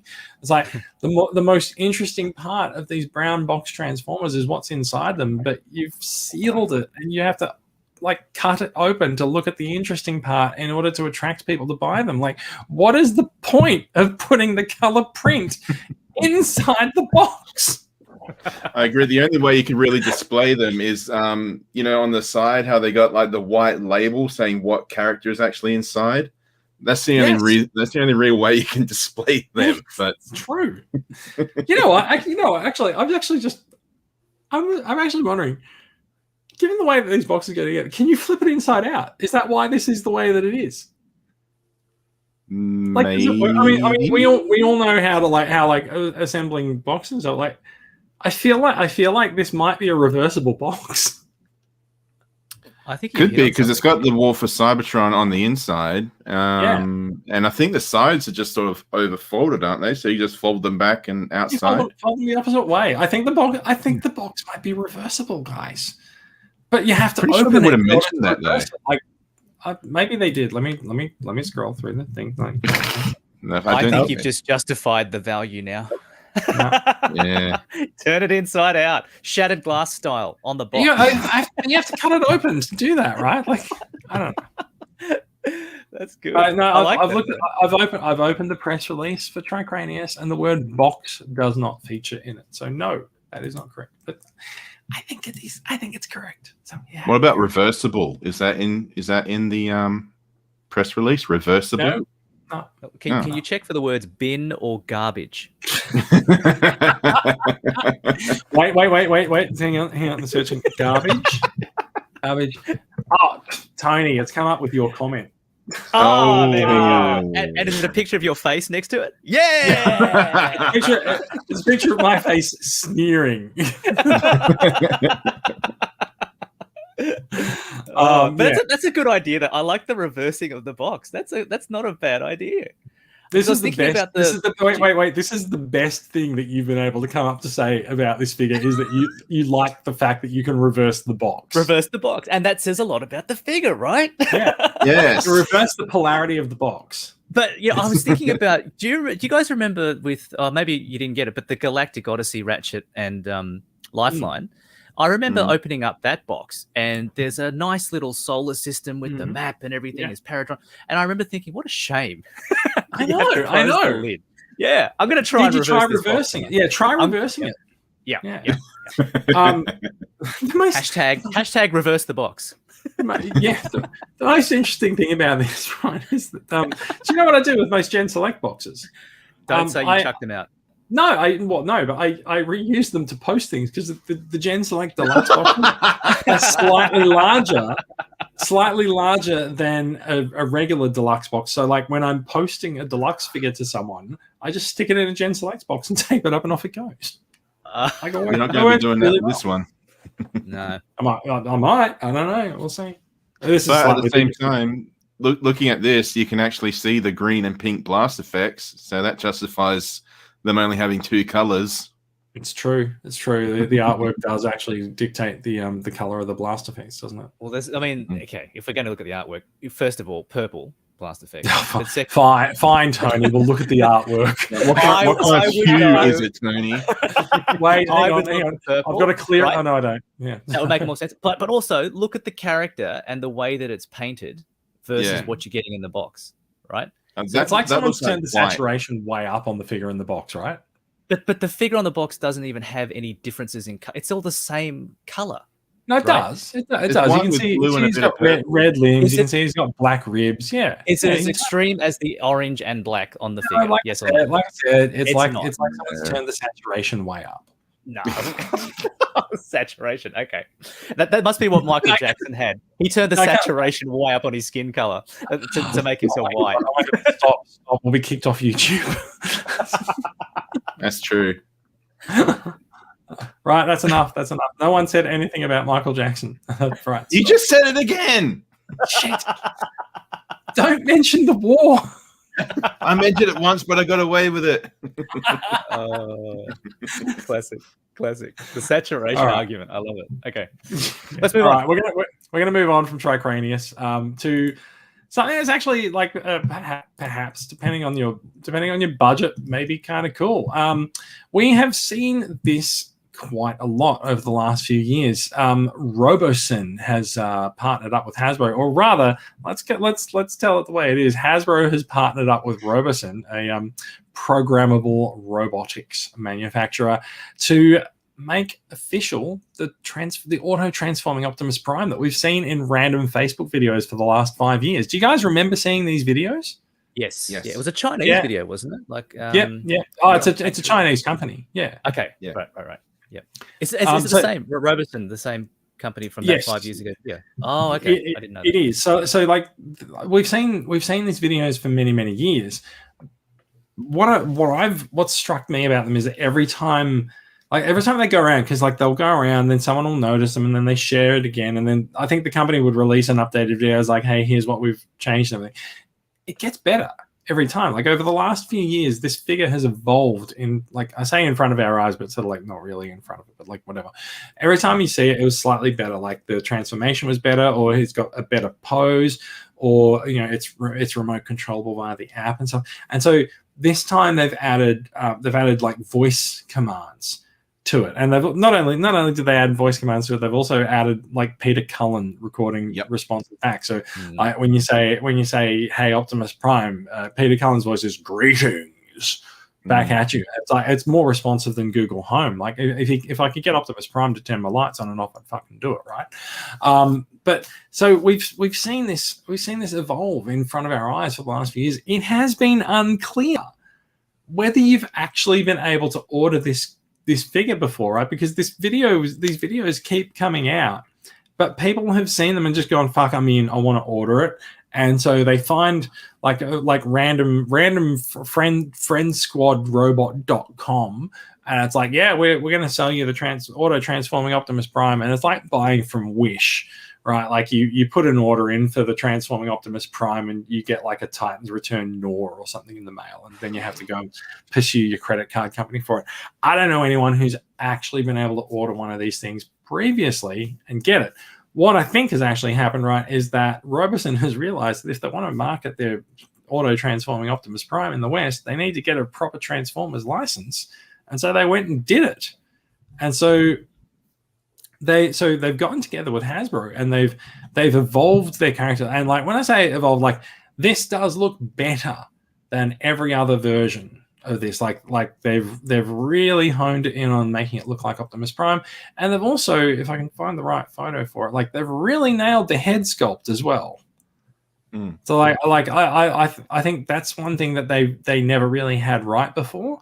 They didn't have the head sculpt right. It's still got this weird sort of like flat trailer thing at the back that just flips down to become the feet. But like, you know, who cares? It is an automatic transforming. It is an automatic transforming Optimus Prime. It responds to voice commands. It's controllable via an app. And yeah, like it's cool. Like there's a bunch of stuff that like we can play in this, and it's gone to the wrong video. Like I bet it's gone back to the. Oh, actually, you know what? Like this is all right. Like so, Hasbro released a video.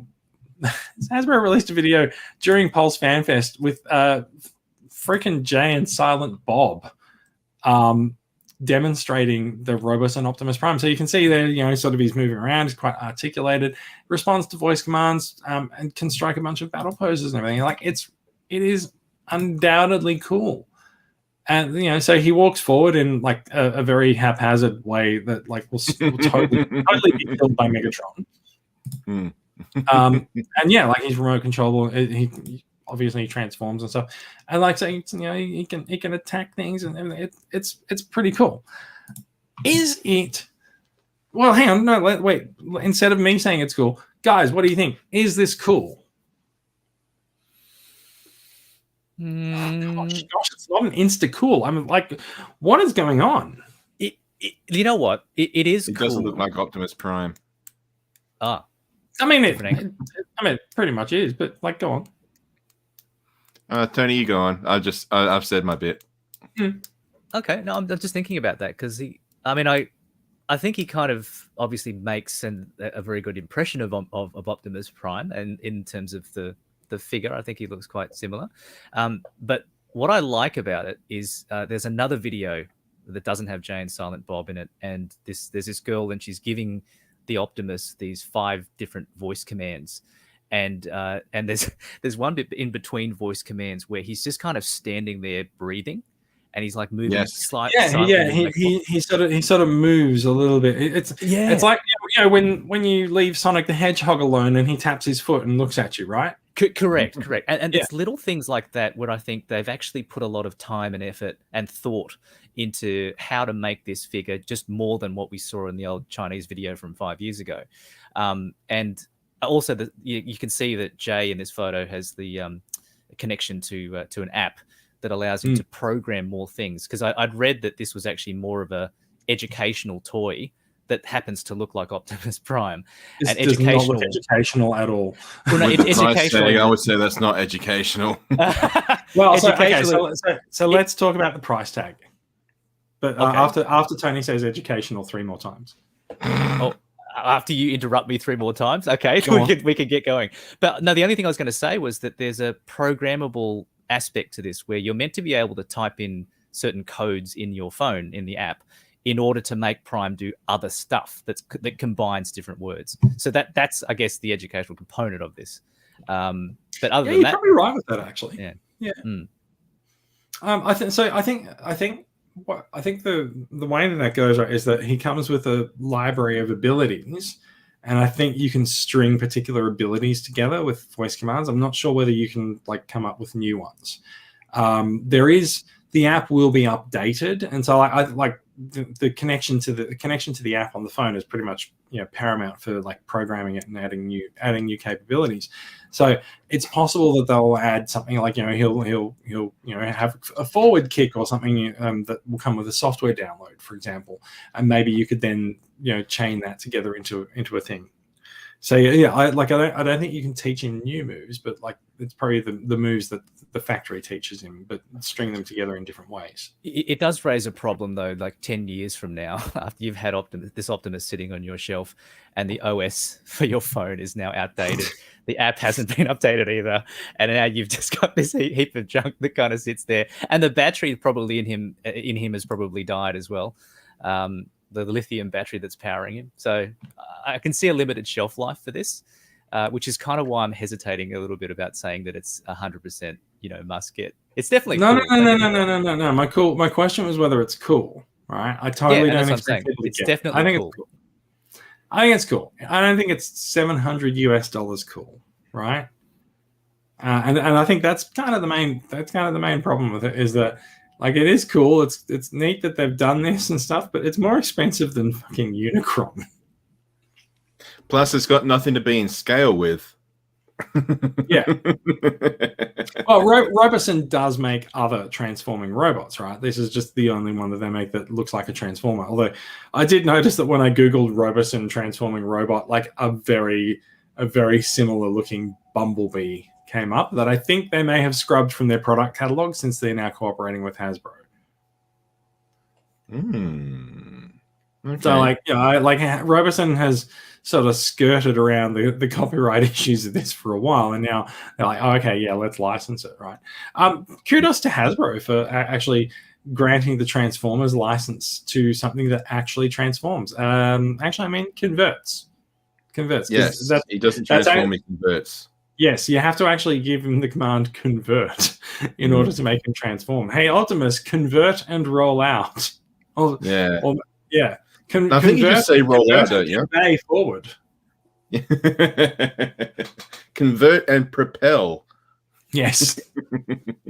Which is a trademark thing, right? Transformers convert, they don't transform, but don't ask. So Bradley. Isn't automatic transforming Optimus Prime cool or not? Cool, yes. But not $700 US cool. Fair enough and too. I'll just point out if you have $700 US, you can pay me to come to your house and transform Optimus Prime for you. That is a service that I'll, in fact, you know what? I'll do it for $350. Like you can halve the price, right? I did about $350. How's that for a buck? How's that for a bargain? Yeah, $50, right? $50. We'll come and transform Prime for $50, right? Done. Just Done. $50. $50. There we go.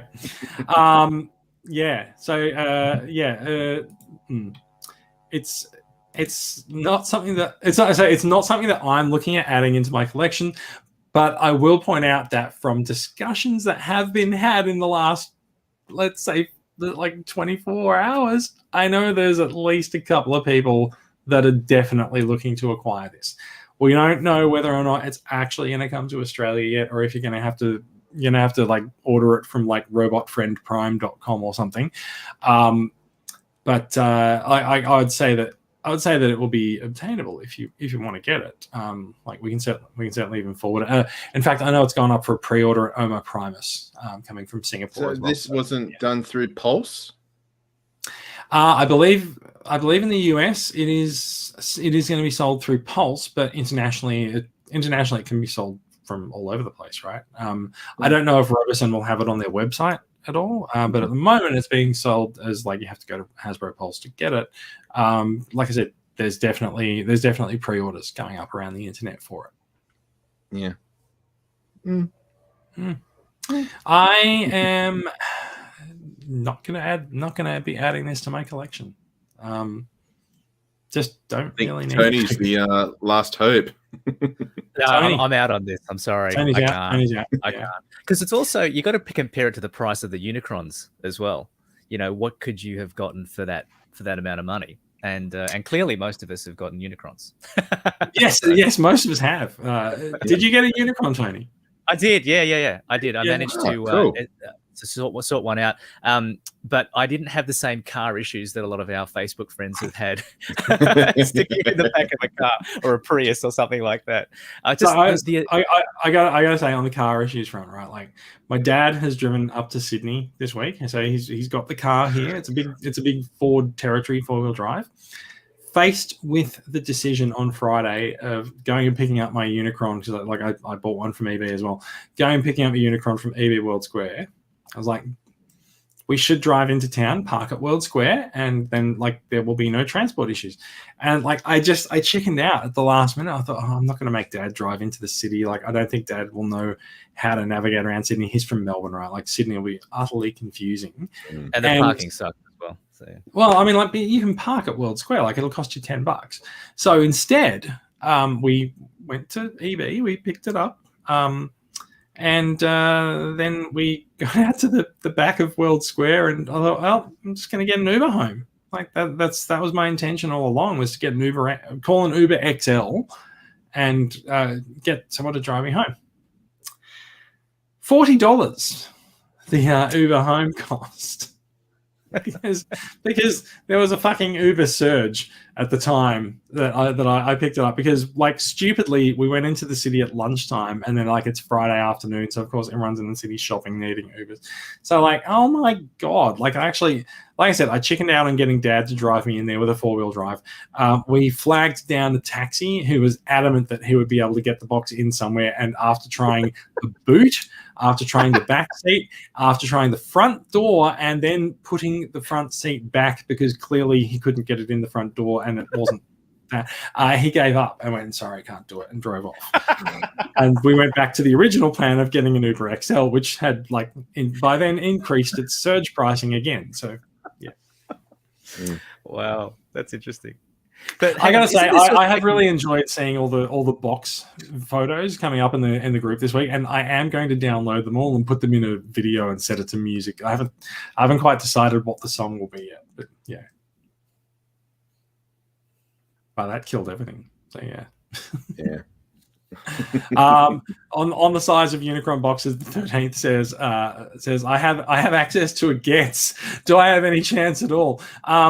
It depends, mate. If you've got a trailer, then yes. I don't think. Otherwise, in fact, you probably can, right? Because you put the back seat down and you're fine. It'll fit in the hatchback just fine. No, I think the height and depth. Really? It's 27 inches cubed. I would have thought that would be okay, but apparently no. Anyway, look, before we move on from the Robosen automatic transforming Optimus Prime, I want to ask the question, does a transformer that transforms itself take the fun out of it? Yeah. I mean, it's still living up to its name of Transformers, but at the same time, it's I can tell this thing to transform. Mm-hmm. Isn't a lot of the fun of Transformers actually transforming it yourself, getting your hands on it and fiddling about?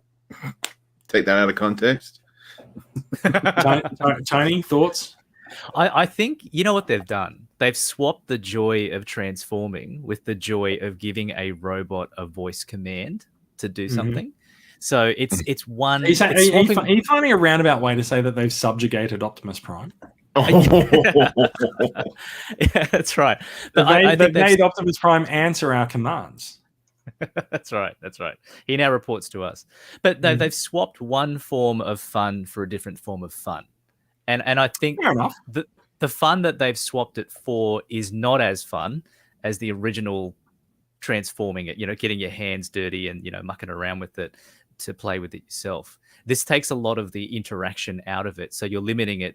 Instead of instead of touch, I guess you're swapping it with voice, sound. I don't know, but it's not as fun. I don't think that's the problem.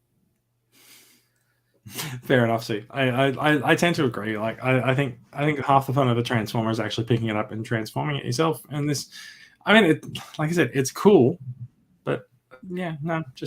Yeah, I usually spend an hour or so trying to get familiar with the transformation and everything. Yeah. But with Optimus, with this, you just say convert. That's it. Yep. What's the bet that the first voice command anyone teaches it is the word transform? I mean, and not only that, they can't. Yeah, no, they can't stop you, right? But like, what's the bet that when they do it, like you get a push notification from Hasbro's lawyers just going, you didn't say the magic word. Yeah. Lawsuit. Hey, Optimus Prime, lawsuit, and then he transforms. So yeah. I think they just sort of hyped up like it's got what, like 1,500 microchips and servers and it's got like a fucking bajillion things inside it, like because there's like 4 million engine parts, there's 11 billion transistors, there's 5 central processing units, and all of them like the last one's just along for the ride. It doesn't do anything. And no matrix of leadership. That's true. There's no matrix. Yeah, that's true. His chest doesn't open. However, worth pointing out, real chest, right? Like it is the real cab chest. So like, there's no fake chest going on here. But you know, that would have been cool. One of the commands you gave it was like, Optimus, light our darkest hour, and then the little chest opens up and he pulls out. That would have been very cool. That's the command I give Google to turn on my lights, light my darkest hour every night. I would just say Optimus Prime, die, and he just turns white. His face turns to the side a little bit as well. Yeah, that's awesome. I think Brad's going to hate us this week. I think Brad's not going to be happy. Last thing I would like to point out before we move on to the final story for tonight is, can I just point out that Kevin Smith is barely containing himself in this freeze frame? He was gushing through the whole presentation. So if you haven't watched the Kevin Smith, like the Kevin Smith and Jason Mewes video that introduces this, do give it a watch. It is actually a very fun watch, just for like how into it they are and how totally sold out they are. And like they are now actually like advertising Transformers for Hasbro. But totally. And as the 13th said, Kevin Smith made this, and yes, he did in fact make a lot of. There was a lot of fun watching the video. It was pretty good. More fun than the look of the man that can't believe they're getting paid to do things. It's very true. They had more fun presenting. If we go back to the very beginning of the video, it says #ad Robosen provided product for free. I mean, it's the fucking Hasbro promotional video. Of course they provided it for free. Product featured is a prototype and final product may vary. Those are the disclaimers that I'd like. Also, Grand Nazi, you forgot the full stop on the final sentence, but go on. Yeah. Anywho. Whatever. I think we're done. I think we've in this freeze frame, Kevin Smith looks like he doesn't give a shit. That's true. That's true. But it's also interesting to me how they filmed this on a pool table. Which, oh my god! I never noticed. So not only is he getting this free toy and getting a truckload of cash to do this ad, he's also not worried about the production element for this at all. Let's just set it up in my games room, put the pool sticks to one side, and set the camera up on the table. We're done. So this is a good point, right? But like, because I know for a fact that Kevin Smith has the facilities to do this. Why is Kevin Smith? I feel like I might need to tweet something to this effect. But yeah, I don't know. I feel like if I do this, I might actually attract Kevin Smith's ire on Twitter. We'll have to see how we go. But yeah, we'll see what happens. Anyway, we're gonna take a hard left from Kevin Smith's pool room, and we're going to talk about something else that might go straight to the pool room for Australian references. Are you guys ready? And can you hear the sound of a JB Hi-Fi ad in the background? No, you can't. So there's no shattered glass sound coming because Hasbro's gone all in on shattered glass. Like, JB, you've done it again. Nice segue. No, I didn't get that first. I don't see JB Hi-Fi TV ads. I like it now. After I've done the segue, Tony compliments me on it, but like during the segue, Tony's like, "Nah, fuck you, you get nothing." No, I went up the roller coaster with you, and then just before we went down the roller coaster, I jumped out. Bailed out. Like, I can't do this. Yeah. I can't do this. Tony, you've done it again. All right, so let's talk about Shattered Glass. Shattered Glass is the rather well-known, I think, alternate universe version of Transformers. Most properties have a mirror universe where good is evil, up is down, left is right, and bad is good, and stuff like that, right? So Transformers has the Shattered Glass universe, very, very, very loosely mirrored on the Star Trek mirror universe as well. Like, I think most of the bad guys have goatees in Shattered Glass. Shattered Glass is something that came about from Fun Pub back. Well, must be like 10 years ago now, maybe even longer. 2008, the Shattered Glass box set. Yeah, so that was a BotCon box set, so basically Fun Pub's done this sort of through BotCon, Transformers Collectors Club, and Transformers subscription services that they would variously bring out Shattered Glass figures. It's a good opportunity to take an existing mold, give it a wild repaint, some wild in some cases, and just be a bit creative in terms of the profile for the characters. So there's been a lot of discussion about this over the last couple of days.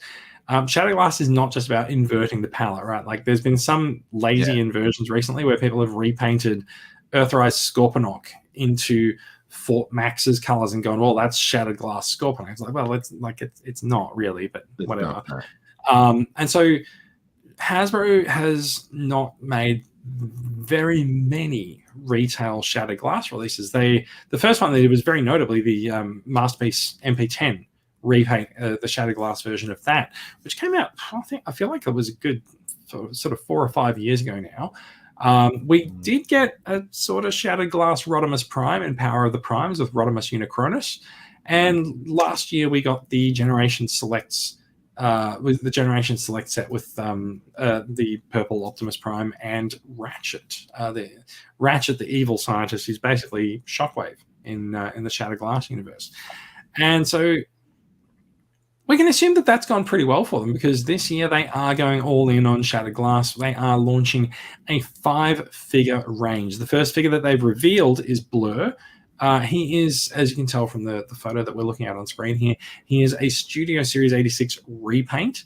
Still blue, but a little bit darker, and he's got some like electrical paint, sort of like electrical spark paint around him. And he does have a new head sculpt. And the new head sculpt sort of makes his Shattered Glass comic appearance more of a reality. We'll get to that shortly. There's his alt mode, so you can sort of see the electrical crackles all over his paint job there, and some of the artwork that they've been coming up with, to the artwork and the photos that they've been coming up with to promote these figures, really, really up there. I am a massive fan of Shattered Glass. I've got a Shattered Glass shelf or two behind me, so like I'm totally here for this. There are rumors about what the other figures in the line will be. We'll get to that afterwards.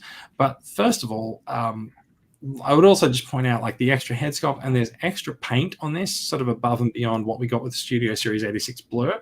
How do you guys feel? How do you guys feel about Hasbro going in on Shattered Glass? And is this a sort of a good direction to go for sort of, let's say, the tail end of 2021? This could be some stuff that happens there. What are your thoughts on Shattered Glass, Tony? It's look, I'm struggling to get my head around the economics of making a line, like doubling down on this line, because obviously they, as you said earlier, they did it on a few figures to obviously just to test the market and dip their toe in the water on this.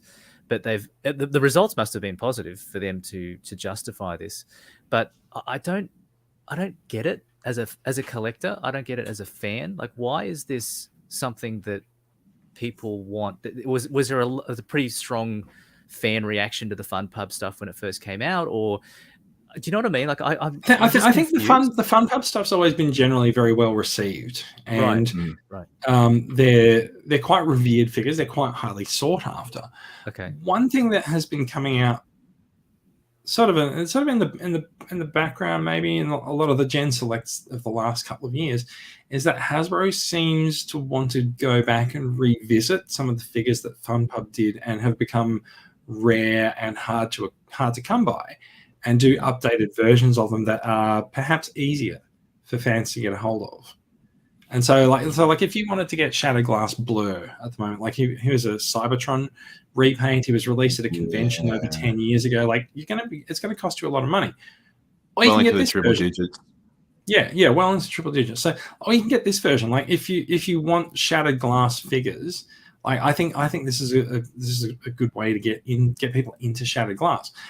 Yeah. I do think they need to actually spend some time establishing what Shattered Glass is. There is going to be a comic that will come out from IDW at the same time as this, and so that's going to be, I think, apparently it's going to be at the moment 5 issues long, and I'm not sure whether or not it's going to be. I'm not sure whether it's going to be a coherent story, or if there's going to be sort of like the Spotlight series where they sort of do 1 issue per character. Because let me get to the packaging of this. So the packaging is, so these are not Gen Selects figures, right? They've come up with a really cool design for the packaging for these.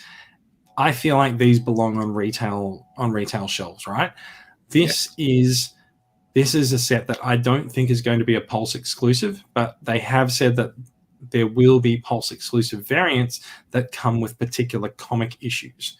So I think the comic will be out there, and I think the figures will be out there. But if you buy the figures from Pulse, then you'll get the comic for that figure. They said that each of the comics will have a story told from the perspective of that character, which is what IDW did with the Spotlight series years ago, sort of like bringing in those. So I wonder if they'll tell like a Shattered Glass story, just sort of explaining more like who Shattered Glass Blur is, and what his motivations are. And obviously, like, they'll probably involve some other Shattered Glass characters, test the water, see if people react to them. But the boxes are absolutely gorgeous.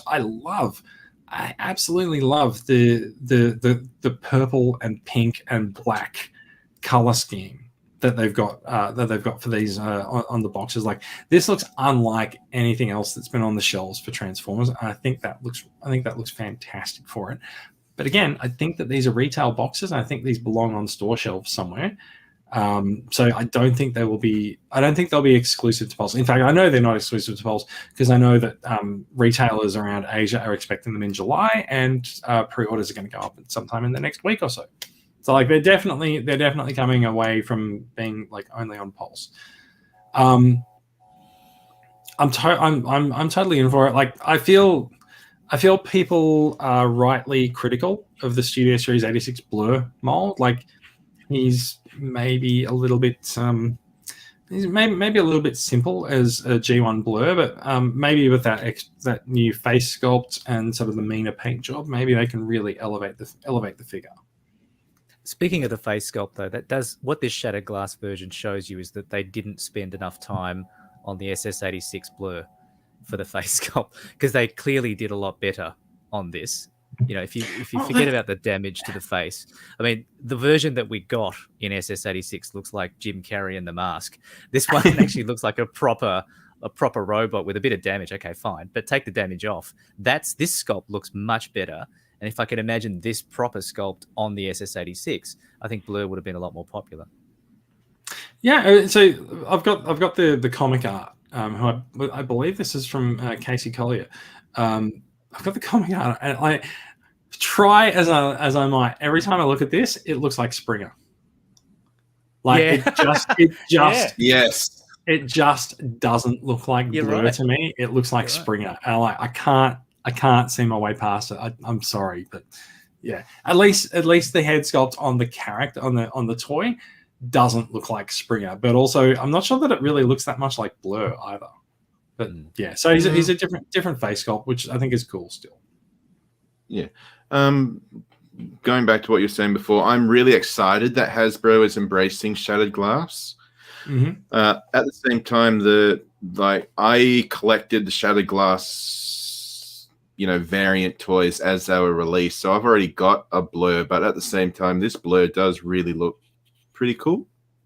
He does. Yeah, I think this is a nice. So a lot of the figures that we've seen over the last 20 years or so, they're updates to G1 characters, right? So Cybertron Blur was a different reimagining of the character and stuff, but the Shattered Glass doesn't really have a G1 to fall back on. So as over the last 15 to 20 years, there's been different custodians creatively of Shattered Glass, and so as a character is introduced, they've got the mold of the day. And so Shattered Glass Blur is Cybertron Blur, but now it's here we're doing a G1 style Shattered Glass Blur. Buy it. Cool. It looks fine. Every other iteration of the franchise, you can have reimaginings of characters that have new alt modes or new designs. So I think there's nothing wrong with redoing characters in Shattered Glass in modern molds. I think it's fine. Why do you guys think they haven't done any Decepticons turned good? They have. Have they? They have. Shattered Glass has plenty of characters from both sides. No. I mean in the recent lines, not only this subline here, but from last year's stuff. You're talking about fair enough. So there haven't been any heroic Decepticons. Maybe it's because the idea of a good guy gone bad is a bit more appealing. But also we also know actually it's really weird if you follow that line of thought, right? Autobots are always more popular than Decepticons.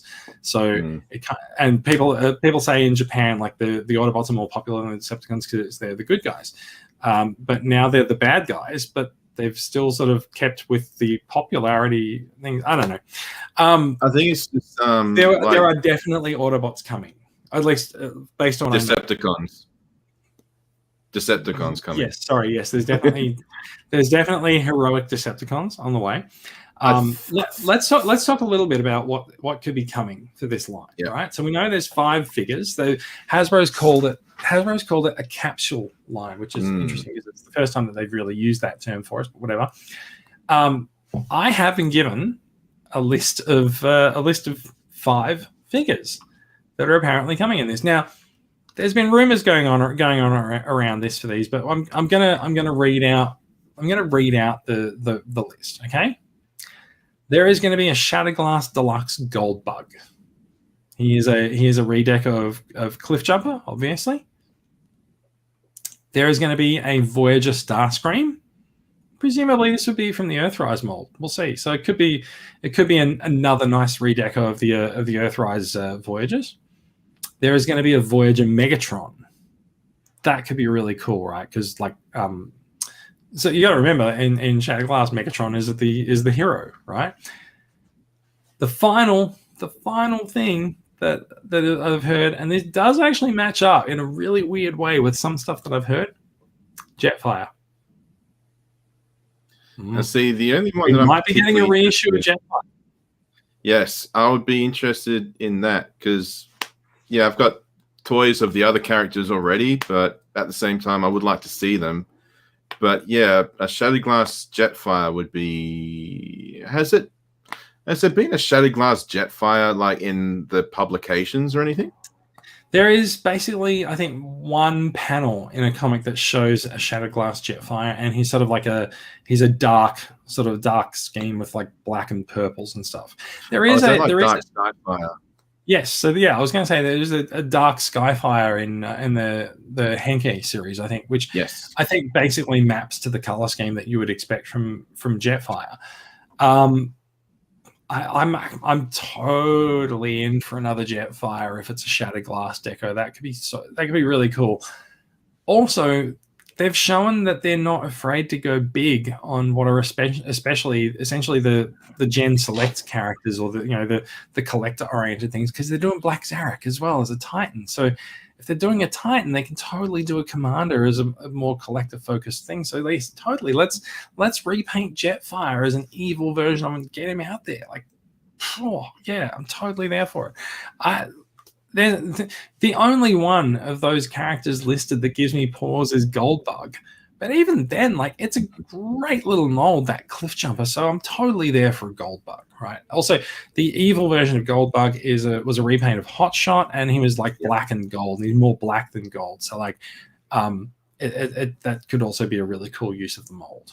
I'm totally into it. It's great. I'm really, really happy that Shattered Glass is getting a bit more love and a bit of figure love with figures that are going to be easier to obtain.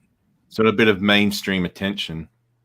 Yeah, absolutely. I mean, like I said, there's been some mainstream attention, but it's only been something that Hasbro would pick up and play with and then put back down for long periods of time. So I'm really, really happy to see this happening. I'd be interested to see the Megatron, because I've got the original Shattered Glass Megatron, and he is a beefy boy. I think he was like the Ultra class. I don't know what figure was he. He was Cybertron Megatron. So like the massive jet, the big jet done in like a G1 prototype color. So it'll be interesting to see what mold. Have they said what mold, or is this all just rumors? No, these are all rumors. Okay. So yeah, like, this is literally something that was passed to me on Messenger by someone today who asked me not to name them if I repeated it. So I will not tell you who they were. But yes. Okay. Yeah. So like, yeah. I'm really into the thought that we're going to get a Shattered Glass subline. I think the boxes look absolutely hot as well. I don't know if all of them will look like this. Like, the Commander class thing might be interesting to see done this way. We'll see. I'm imagining that they're going to be retelling or rebooting the Shattered Glass universe, because Blur in the original Shattered Glass didn't last long. Yeah, I've heard that. So I'm more into the toys than I am the fiction with Shattered Glass, because the fiction is quite hard to track down. So like, I like the color schemes, and like, I know the broad strokes of the characters, but less of the plot. So I think it'll have to be a reboot, or at least a sort of a telling of that story that doesn't tread on what's gone before, in a way, or doesn't require. Also, what with what Tony was saying before, how there are very few Decepticon Shattered Glass, is because the characters of the Shattered Glass Autobots are so vastly different and psychotic that they're actually very interesting, whereas the Shattered Glass Decepticons are very, very dull in comparison. Right. Yeah, so you get like, I think Shattered Glass Thundercracker is like an adventurer. Is that right, Bradley? Yeah. Yeah, and Shattered Glass Megatron is a mathematician. Whereas Shattered Glass Optimus Prime is a psychotic, brutal warlord who constantly beats up his own men. He kills Shattered Glass Blur. He keeps the people he's killed in cryo tanks so he can, as trophies. So that's just so that by the contrivance of plot later on, they can arise and dethrone him. But yes, yeah, pretty much. Wow. All right. Look, I think it's about time we sort of bring this to a close, because we haven't been going for quite a while.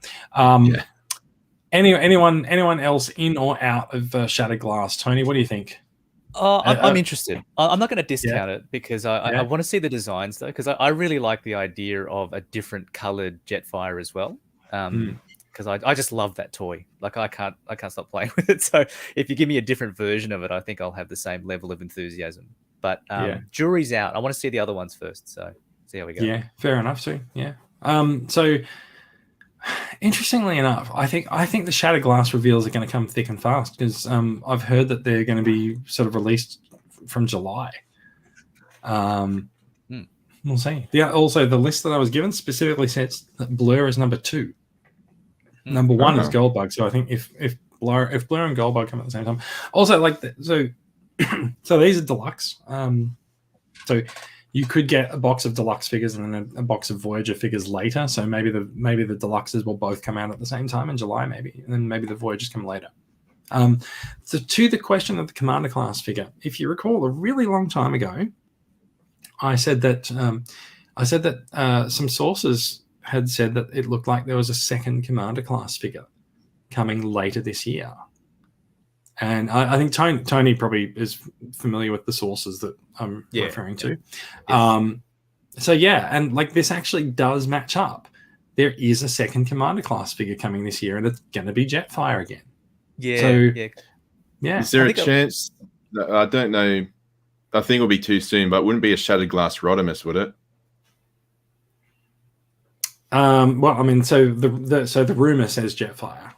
So yeah, we had a Shattered Glass Rodimus, and that we had Rodimus Unicronus. So I don't know if they really need to revisit that. But, Yeah, I thought people were double counting the Rodimus Commander class when that news came out. Like they may have just mistaken it, but then like a reissue. Exactly, yeah. But then you see this news, and you kind of like, actually, no, it probably is a very separate Commander class. Yeah, so we've seen, like I said, when we were talking about Rodimus, the Commander class comes out, and then it sort of is reissued later in the year for more retailers. But I don't think that quite matches up with the end of the year. So no. I think Shattered Glass Jetfire could be like a November release or so. We'll see. All right, we're about done with this. Quick thing. What was absent from FanFest? There was absolutely no mention of Studio Series. There was one mention of Studio Series in the Shattered Glass Blur is a Studio Series 86 repaint, but there was absolutely no announcement of any new figures for Studio Series. So whatever's coming next for Studio Series 86 has yet to be announced. So there's definitely still stuff to be announced in the next few weeks. I have also been given a list of stuff for Studio Series 86. Do you want to run through them quickly? Yes, please. I think I have the same list, but yeah, keep going. I think I pasted it into a chat that you were in today, Tony, so it's probably that list. No, this is I didn't get it from you. I got a different one. But yeah. Oh, okay. All right, let's compare lists. So yeah, sure. So Voyager Scourge is a repack, so fair enough. Like they want to get that out more because people have had trouble finding him. Slag and Daniel leader class. That one's been rumored for a while, so that's not really that much of a surprise. Deluxe Nor.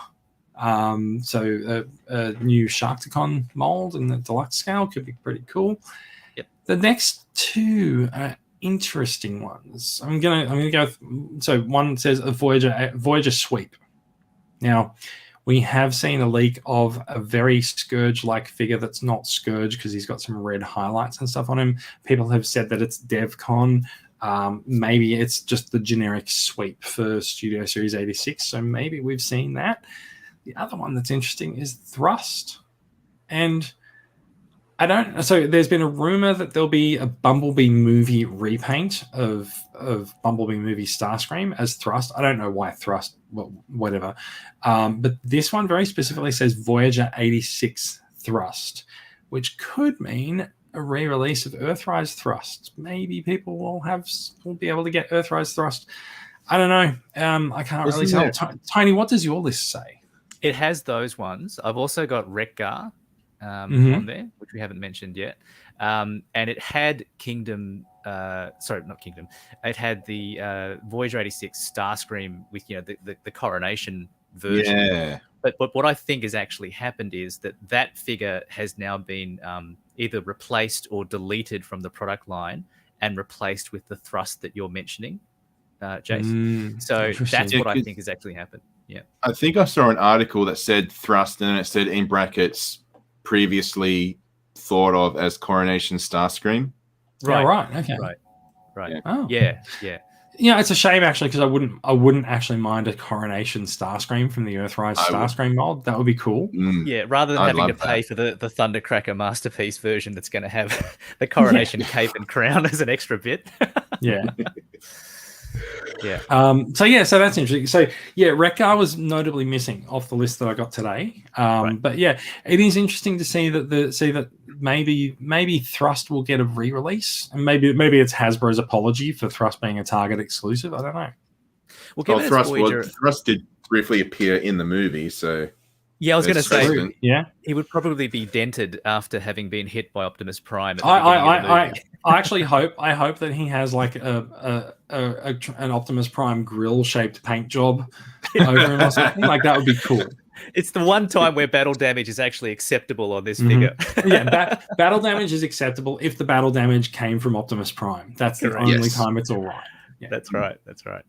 On the list that I've got, by the way, apart from 86, there were a couple of things that I was hoping to see at this Pulse con thing, but it didn't turn up.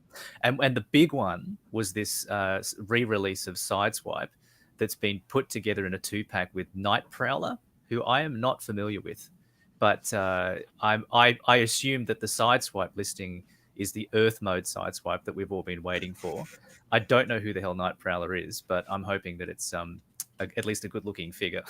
I am completely unfamiliar with the rumor of them being put together in a 2-pack. Yeah, it's a Generation Select.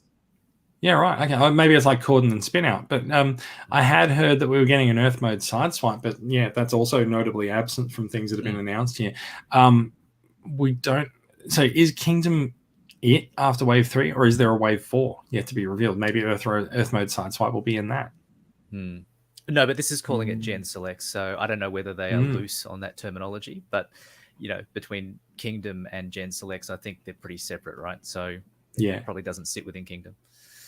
Yeah, fair enough. So look, we have been light on Gen Selects reveals for most of the year, right? So we had Deep Cover, and that's sort of been it as far as Gen Selects that are coming out in the first half of the year. So maybe they'll sneak out an Earth mode Sideswipe or something in the next couple of months. Yes. Because otherwise all the Gen Selects, Transmutate, G2 Ramjet, Tricranius kind of counts as a Gen Select.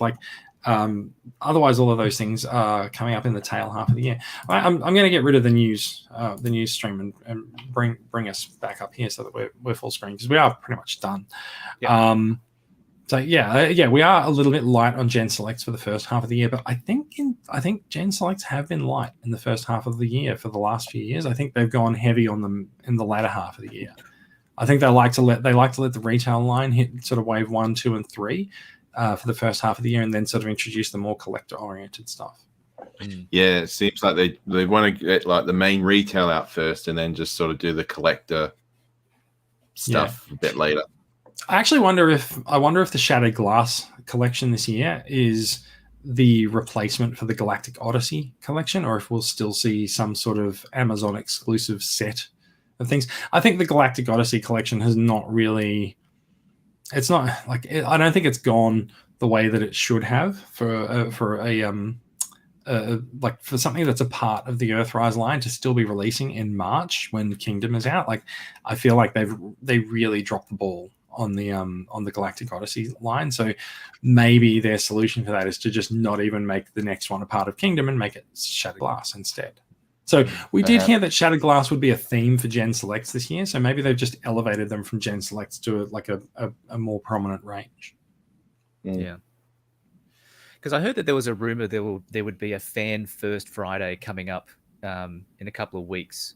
It's been a while between Fan First Friday, so yeah, exactly. So the SS86 ones would be covered in that, but then there were also rumors of these other random miscellaneous ones where you've got something called Project Park, which I think most people assumed was a Jurassic Park Transformers crossover, and then there was another one called Project Bat, which originally people thought was Batman, but then I think it's been debunked, and people are talking about a Dracula and Transformers crossover. Oh no!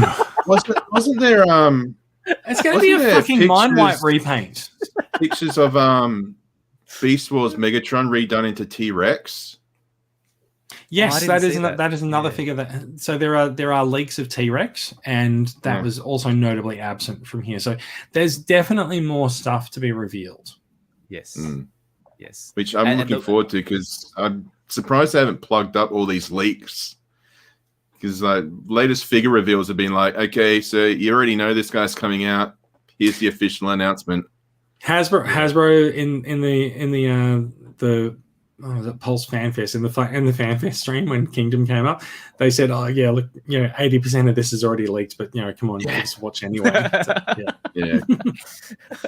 The only other one, guys, just I wanted to mention before we close out, is that there was this one other listing that intrigued me, and it was Galvatron Unicron action figure pack, and the price point was about $110 Aussie for that.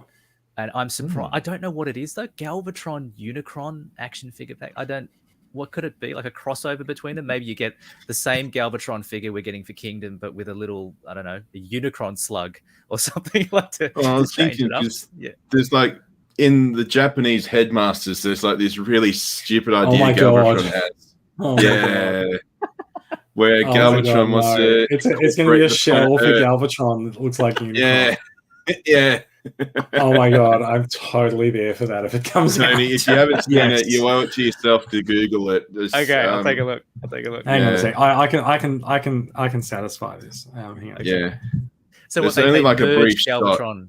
They merge Galvatron and Unicron together, or No, Galvatron wants to incorporate the planet Earth into his body, so he has essentially unlimited energy. okay? Mm-hmm. Yeah. I mean, come on. It's Japanese G1, right? Like, it's Well, batshit the really stupid dubbing, the Omni Productions dub, has Galvatron call it "This is Unicorn." It's like, oh Jesus Christ! Ready for the My Little Pony crossover? I am currently waiting for my browser to catch up with me, and then I'm going to send that full screen and zoom that up, and bam, there you go. There's your Galvatron Unicron playset. That's hilarious. So it's also that's meant to be a planet. That's meant to be a planet in there, or That's Earth. that's Earth. Mhm. Okay. Yep. That's hilarious. It is worth pointing out that New Age has got their Galvatron figure releasing at the moment, and New Age has produced a shell for their Galvatron figure with this. Like, it is like 10 out of 10 to New Age for doing it. It's astonishing. Oh, that's clever. So yeah, like if that's a thing that is happening, I will move heaven and earth to get that, because I feel like that might be a Japanese, like it might be a Takara Tomy Mall thing, but holy shit. Yeah. I will have a second Galvatron on my shelf for that. Yeah, definitely. Wow. Okay, I really hope God. Hasbro doesn't produce this as that official listing that I'm seeing. Oh God, I really hope they do now. All right. I think that might bring us to a neat little close. We're running over 2 hours, so we're not going to talk about acquisitions. We are, in fact, just going to end the show, if that's all right with you guys. Anyone need to talk about anything for the next three hours, or are we good? No, we're all good. All right, I think good. just put Bradley on widescreen, like single screen for a bit, and then take him off again, just so you can see what's in the back. There you go. Look at that. That's fantastic. Actually, that's great. Like, there's a Unicron over his shoulder, and there's a Unicron box over the other shoulder. And if I take him off solo layout, you can see neither of those things. You got to give that a special Fantastic. mention. Yeah. We will talk about acquisitions next episode. So Bradley will get an opportunity to tell us all the things that he thinks about Unicron. But for now we've run way over time, so we need to Good finish chat things tonight, off. guys. This has been great. Thank you very much. It's been a weird. We pleasure. didn't have a run sheet and we didn't have much to go on, but we've probably had one of the longest shows in the podcast history. Mate, I have a lot to run talk sheet. about. I have a run sheet here that has been guiding the show that I just didn't share with you. So thank you for everyone. Thank you for watching, everyone. Thank you for listening. If you've been watching the live record, thank you very much. We are a production of Transformers Collectors Club Australia. We are a fan club for uniting Transformers fans across the country. We want to unite the collecting community, and we do it by engaging them by producing 2.5 hour runtime podcasts of a Sunday night. They're not always 2.5 hours. They're not always Sunday nights. It's okay. Like, you can get into it, and maybe someday soon we'll produce a normal 1 hour podcast. We'll see how we go. You can join Transformers Collectors Club Australia on our website, transformerscca.com. You'll find us all in Transformers Collectors Club Australia on Facebook, and you will find the episodes at the Australian Transformers Weekly page on Facebook, and transformersweekly.podbean.com, our Podbean website for podcast distribution. Thank you, everyone, for listening and watching, and we will be back with more Transformers information and news for you. If not next week, maybe the week after. We'll see how we go. That is it. Oh, did you hit the button? No, I didn't hit the button yet. I was going to say it's good. It's goodbye from us, and any final words, everyone?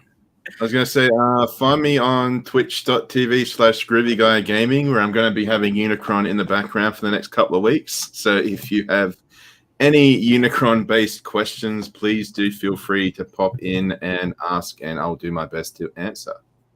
It's a good idea. Good idea. Live Q&A at Groovy Guy Gaming for Unicron. All right.